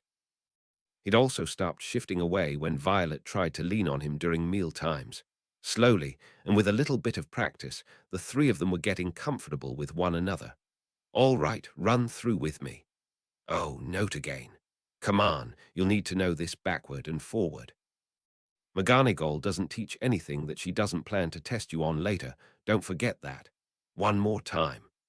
Violet, Tracy, and Cassius were in the Slytherin common room, going over material that Cassius assured them would be on their first-year exams. He'd been drilling them on the stages of the transfiguration formula for the better part of the afternoon. Tracy was very bored. "The first variable, abbreviated as A, is body weight," she started with a dramatic sigh. "The second, V, is viciousness. Third is wand power, or W, and also concentration, C. And the fifth variable, Z, is get Potter and his little friends." A snippet of conversation pulled Violet's attention away from their studies. It was her own surname that caught her attention, even though the topic was clearly her brother.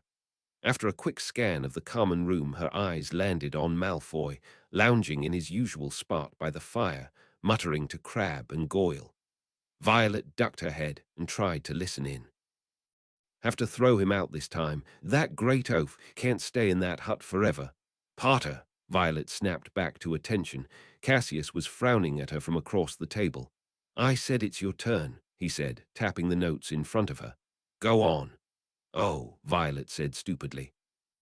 "Right, the 12 uses of dragon's blood are—" No, we finished that hours ago," Cassius said, throwing up his hands in frustration. "I thought you were paying attention.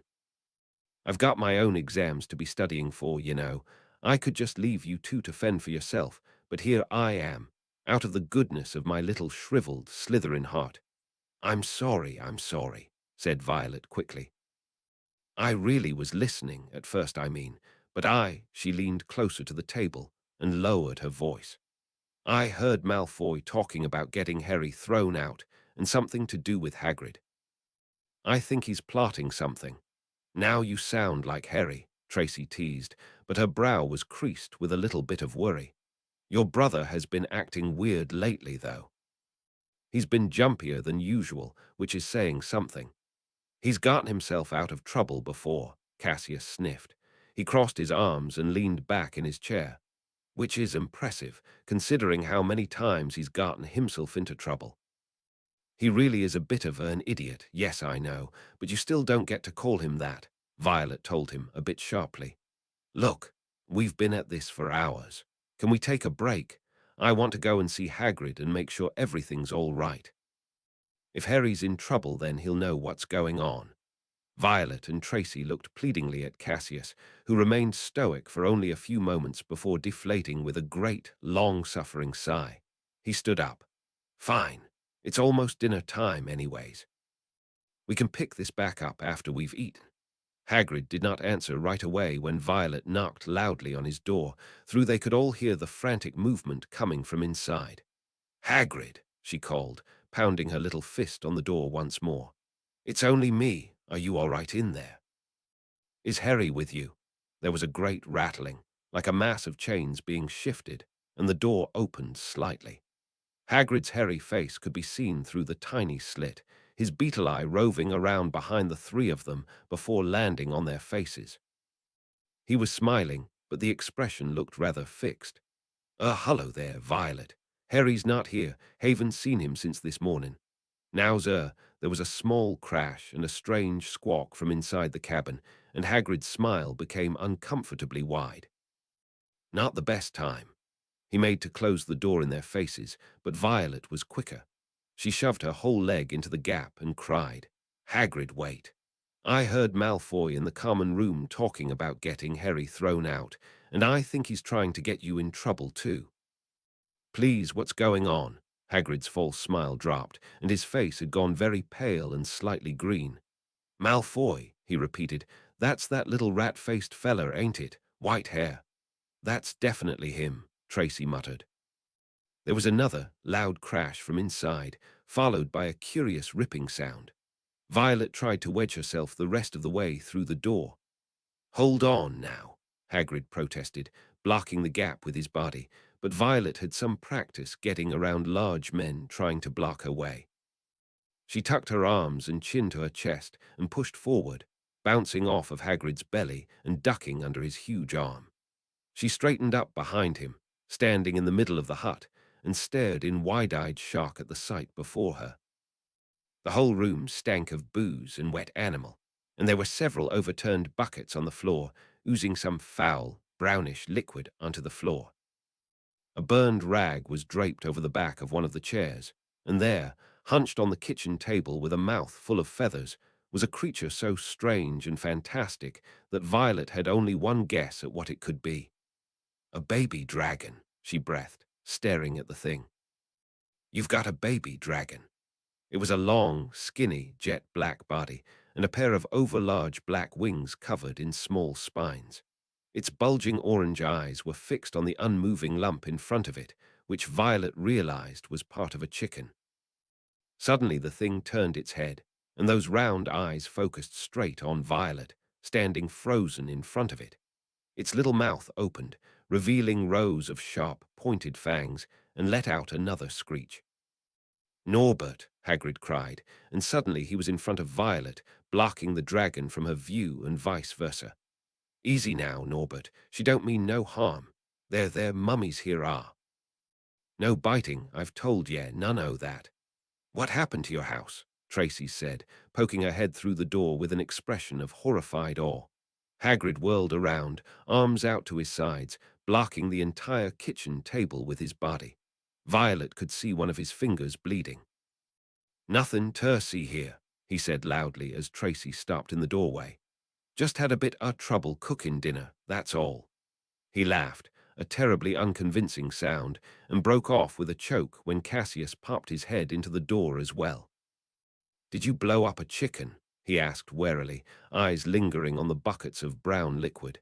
"If we promise not to tell anyone, will you let us leave without eating us?" "Cassius," Violet snapped. Thankfully, Hagrid didn't seem to have heard the boy's comment. He looked rather preoccupied with whatever was pulling his hair at the moment. "Does Malfoy know?" Violet asked. "Is this what he was talking about getting Harry thrown on for?" "What, the mess?" Tracy asked, looking around. She still hadn't seen the dragon. Hagrid looked as though he meant to keep it that way. "He was looking in through the curtains," Hagrid finally said. "He saw, and he went running." "He hasn't told anyone," Violet told him, trying to sound reassuring, "yet anyways." He was bragging to Crabbe and Goyle, but they don't do anything without his say-so. "Hagrid, what on earth are you going to do about this?" At dinner, their little pocket of the Slytherin table was much quieter than usual. Malfoy sat a few seats away from Violet, Tracy, and Cassius, and every few minutes he would glance across the hall with a nasty smirk on his pointed face. Violet knew he was looking at Harry, taunting him with what he knew and what he had the power to do. There was more than just an expulsion on the line for illegally breeding a dragon in his hut. Hagrid faced not only jail time and heavy fines, but the loss of his home and livelihood. Malfoy could take all that away from him in an instant with a few words to the right people. Violet felt it said a lot about Malfoy that he hadn't told anyone yet. He was lording it over them. He'd hold on to that power until it stopped being fun and then bring everything crashing down. Except Violet wasn't going to let that happen. "I know what's going on with Hagrid," Violet told her brother, lingering outside the great hall after dinner, "and I have a plan. We have to do something before Malfoy goes and blabs." "Hagrid won't let it go," Harry said sullenly. "He says it's too young to survive on its own." "Looks perfectly capable of surviving to me," grumbled Ron, looking over his shoulder for any listening ears. "Have you seen those teeth? And it actually breathed fire this morning, not just sparks anymore."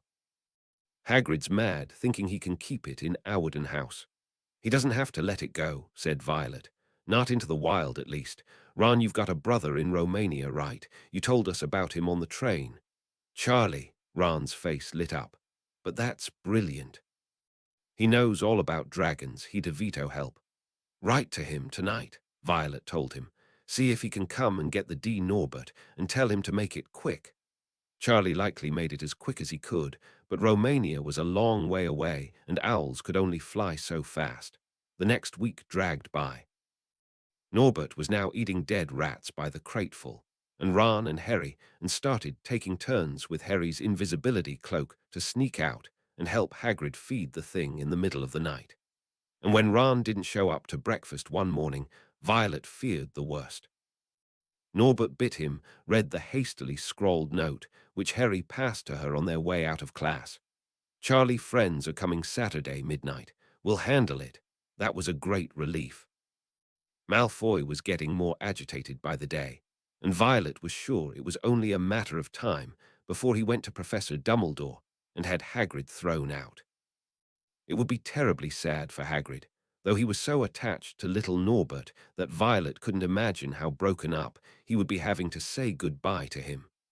Although little was no longer an accurate description for the dragon. After Ron's bite, Hagrid wouldn't let any of them back into the hut. Violet could hear Norbert thrashing, making the windows and door rattle with the force of his blows, but Hagrid would never open the door any wider than a slit. Even then, Violet could see the bruises on his face and hands. The sooner Norbert was gone, the better off everyone would be. However, the sense of relief was to be short-lived. It was Saturday, the night the plan was meant to go off, and ever since that afternoon, Malfoy had been acting even more strangely than usual. He seemed distant and on edge, as though his attention were elsewhere, and lost Slytherin several house points for not listening in class. Violet was sure he was plotting something. And that night, after watching him snap at Crabbe and Goyle before heading to bed, Violet found out that she was right. A crumpled-up piece of paper fell from Malfoy's pocket when he rose from his seat by the fire. As soon as he was out of sight, Violet rushed over and snatched it up. "Dear Ron, how are you? Thanks for the letter. I'd be glad to take the Norwegian Ridgeback, but it won't be easy getting him here. I think the best thing will be to send him over with some friends of mine who are coming to visit me next week. Trouble is, they mustn't be seen carrying an illegal dragon. Could you get the Ridgeback up the tallest tower at midnight on Saturday? They can meet you there and take him away while it's still dark. Send me an answer as soon as possible. Love." Charlie. Violet's stomach did a flip-flop. How did Malfoy get hold of this? How could Ron have been so careless to let something like this slip out of his grasp? The letter explained everything, from where they were meeting to what they were transporting, and incriminated Ron, Charlie, Hagrid, and whoever Charlie's friends were, and Malfoy knew all of it. He could have taken this straight to Dumbledore and gotten everyone in trouble hours ago, so why hadn't he? likely because it just wouldn't do it for him, knowing that someone else was to be punished. He'd want Tobler for it. He'd want to be the one getting credit for having them all locked up. But Violet wasn't going to let any of that happen. She decided to wait up for Malfoy in the common room. He would have to go past her to leave, and she would stop him. Somehow. So long as he was alone, and not with Crabbe and Goyle. Because then she might not be able to do anything at all, and would simply have to wave goodbye to her brother as he was sent packing. Violet balled the letter up and chucked it into the fire, and sat down to plot how she was going to deal with Malfoy. But as the hours ticked on, and with nothing to occupy her but her own thoughts, Violet's eyelids began to droop. She was having another terrible dream. Norbert was no longer a baby, but a full-grown dragon, wings spread wide enough to block out the sky as he soared above her. Hagrid's hut seemed miles away, tiny and unreachable, and there was nothing she could do but watch as Norbert's great shadow swooped over it and set the place aflame. Even from that impassable distance, Violet could hear Hagrid's shouts from within the hut, his great fists banging on the door, trying to get out Bang. Violet jerked upright, alone in the common room. Her restless dreaming had knocked a book from the table she was sleeping on, and it was the sound of it hitting the floor that woke her. She stared at the clock. 11:48 p.m., and the door to the boys' dormitory was ajar. Frantic, Violet shot out of her seat and tried to leave the common room, but the door was sealed. The magical curfew was in effect. She very nearly cried, before remembering the secret weapon that had been hanging around her neck all these weeks.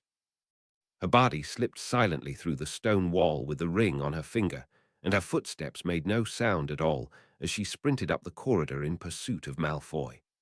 She took the stairs to the entrance hall 2 at a time, and then up the marble staircase, and then another staircase. She didn't even know where the tallest tower in the castle even was, but there was no sense in turning back now. If she didn't find Malfoy in time, it would all be over. She very nearly got herself caught somewhere around the 5th floor. Peeves, the poltergeist, appeared suddenly at the end of the hallway, singing a little song to himself and juggling what looked to be 6 juicy, rotten tomatoes. To avoid him, Violet had no choice but to duck into the nearest wall. Instead of finding herself in another room, however, there was only more stone. She held her breath, waiting as long until she could stand it no longer before popping back out into the corridor.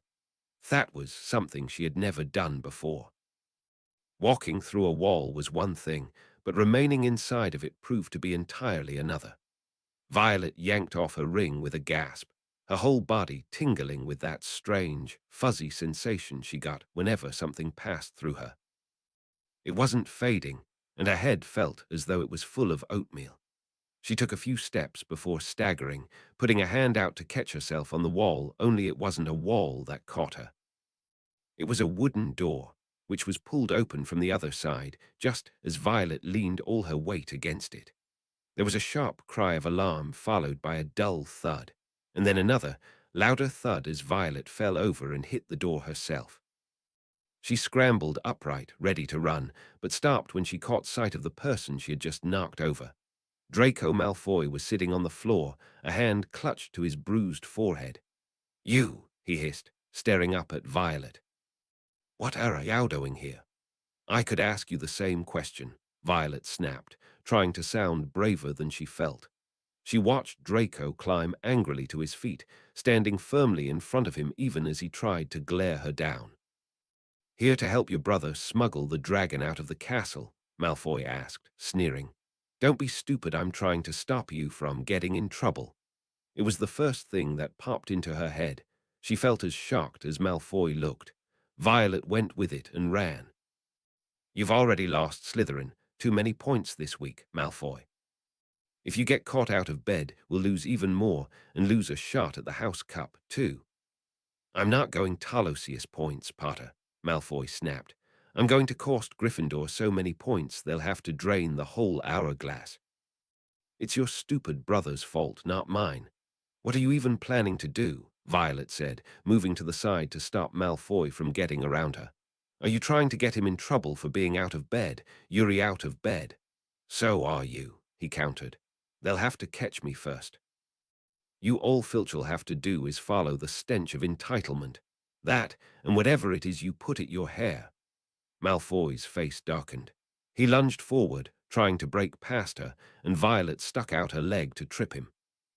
He grabbed the sleeve of her robe, and down they went, kicking and slapping and trying to break away from one another's holds. They were so busy clawing at each other's faces that neither of them heard the approaching footsteps until a lamp flickered on over their heads. Violet and Malfoy froze and stared up at the furious, nightgown-clad visage of Professor McGonagall. 10 minutes later, the two of them sat in the straight-backed wooden chairs in front of McGonagall's desk, silently fuming. Draco's nose was bleeding, and Violet's lip was split, and the right sleeve of her robe had been almost completely torn off in the struggle. Violet's face was also wet with tears once Professor McGonagall had started yelling at them. There was little she could do to stop herself from crying. They were waiting now for Professor Snape to be gotten out of bed, so that he could come and yell at them too. The only upside of the ordeal so far had been Malfoy's claims about Harry having a dragon being completely ignored. McGonagall wasn't hearing a word of it and threatened to write a letter to his parents if he didn't drop the matter. Only then had Malfoy shut up and had been glaring silently at his shoes ever since. Violet was convinced that this night couldn't possibly get any worse when the door to McGonagall's study opened, and suddenly it did. Harry and Hermione were shoved through the door by a grinning Filch, and behind them, wearing an expression of cold fury, was Professor Snape. "Violet," Harry exclaimed the moment he saw her. "You're not supposed to be here." "Naniaf, you are supposed to be here, Mr. Potter," Snape said through clenched teeth, closing the door sharply behind him. Two more hard wooden chairs were summoned from midair for Harry and Hermione, and the two professors towered over the four of them. Snape was dressed in a long grey nightshirt, and his hair looked rather messier than usual. He turned his cold gaze on each of them in turn, but when he spoke, it was directed to the other adult in the room. "It is 1 o'clock in the morning, and Mr. Filch has told me these students were found in and near the astronomy tower. Minerva, what excuses have they made for themselves?" "I think I've got a pretty good idea of what's been going on," said Professor McGonagall. "Mr. Potter fed Draco Malfoy some cock and bull story about a dragon trying to get him out of bed and into trouble. Miss Potter set out to dissuade Mr. Malfoy from getting himself into trouble, thereby landing herself in trouble as well. And Miss Granger," McGonagall paused, looking for a moment too angry to speak. "Miss Granger, for whatever reason, has elected to go along with this nonsense." Professor McGonagall shook her head. Hermione looked as though all the air had gone out of her. "I'm disgusted. 4 students out of bed in one night. I've never heard of such a thing before. Miss Granger, I thought you had more sense than this. As for you, Mr. Potter, I thought Gryffindor meant more to you than this." "Indeed," Snape intoned, glaring down at both Violet and Draco. "I had hoped the students of my house would exercise more self-control. This is extremely disappointing." "Indeed, Severus. I will not stand for it. Children, all 4 of you will receive detentions. Yes, you too, Miss Potter. Nothing gives you the right to walk around the school at night, especially these days. It's very dangerous, and 50 points will be taken from Gryffindor." "50," Harry gasped. 50 points each," said Professor McGonagall, breathing heavily through her long, pointed nose. "I would subtract the same from Slytherin House as well, were it my responsibility." "As it is not," Snape interjected. "The power to do so falls to me. 50 points from Slytherin as well." "I will leave their detentions in your capable hands, Minerva. I've seen enough of these dunderheads for the night." Snape snapped his fingers and pointed toward the door. Draco and Violet jumped to their feet and shuffled out into the hall, Snape hot on their heels as he herded them back down to the Slytherin common room. "A dragon, Malfoy," he sneered, when they had nearly reached the door. "I think you'll deserve whatever punishment McGonagall sets you to for falling for such a ridiculous lie.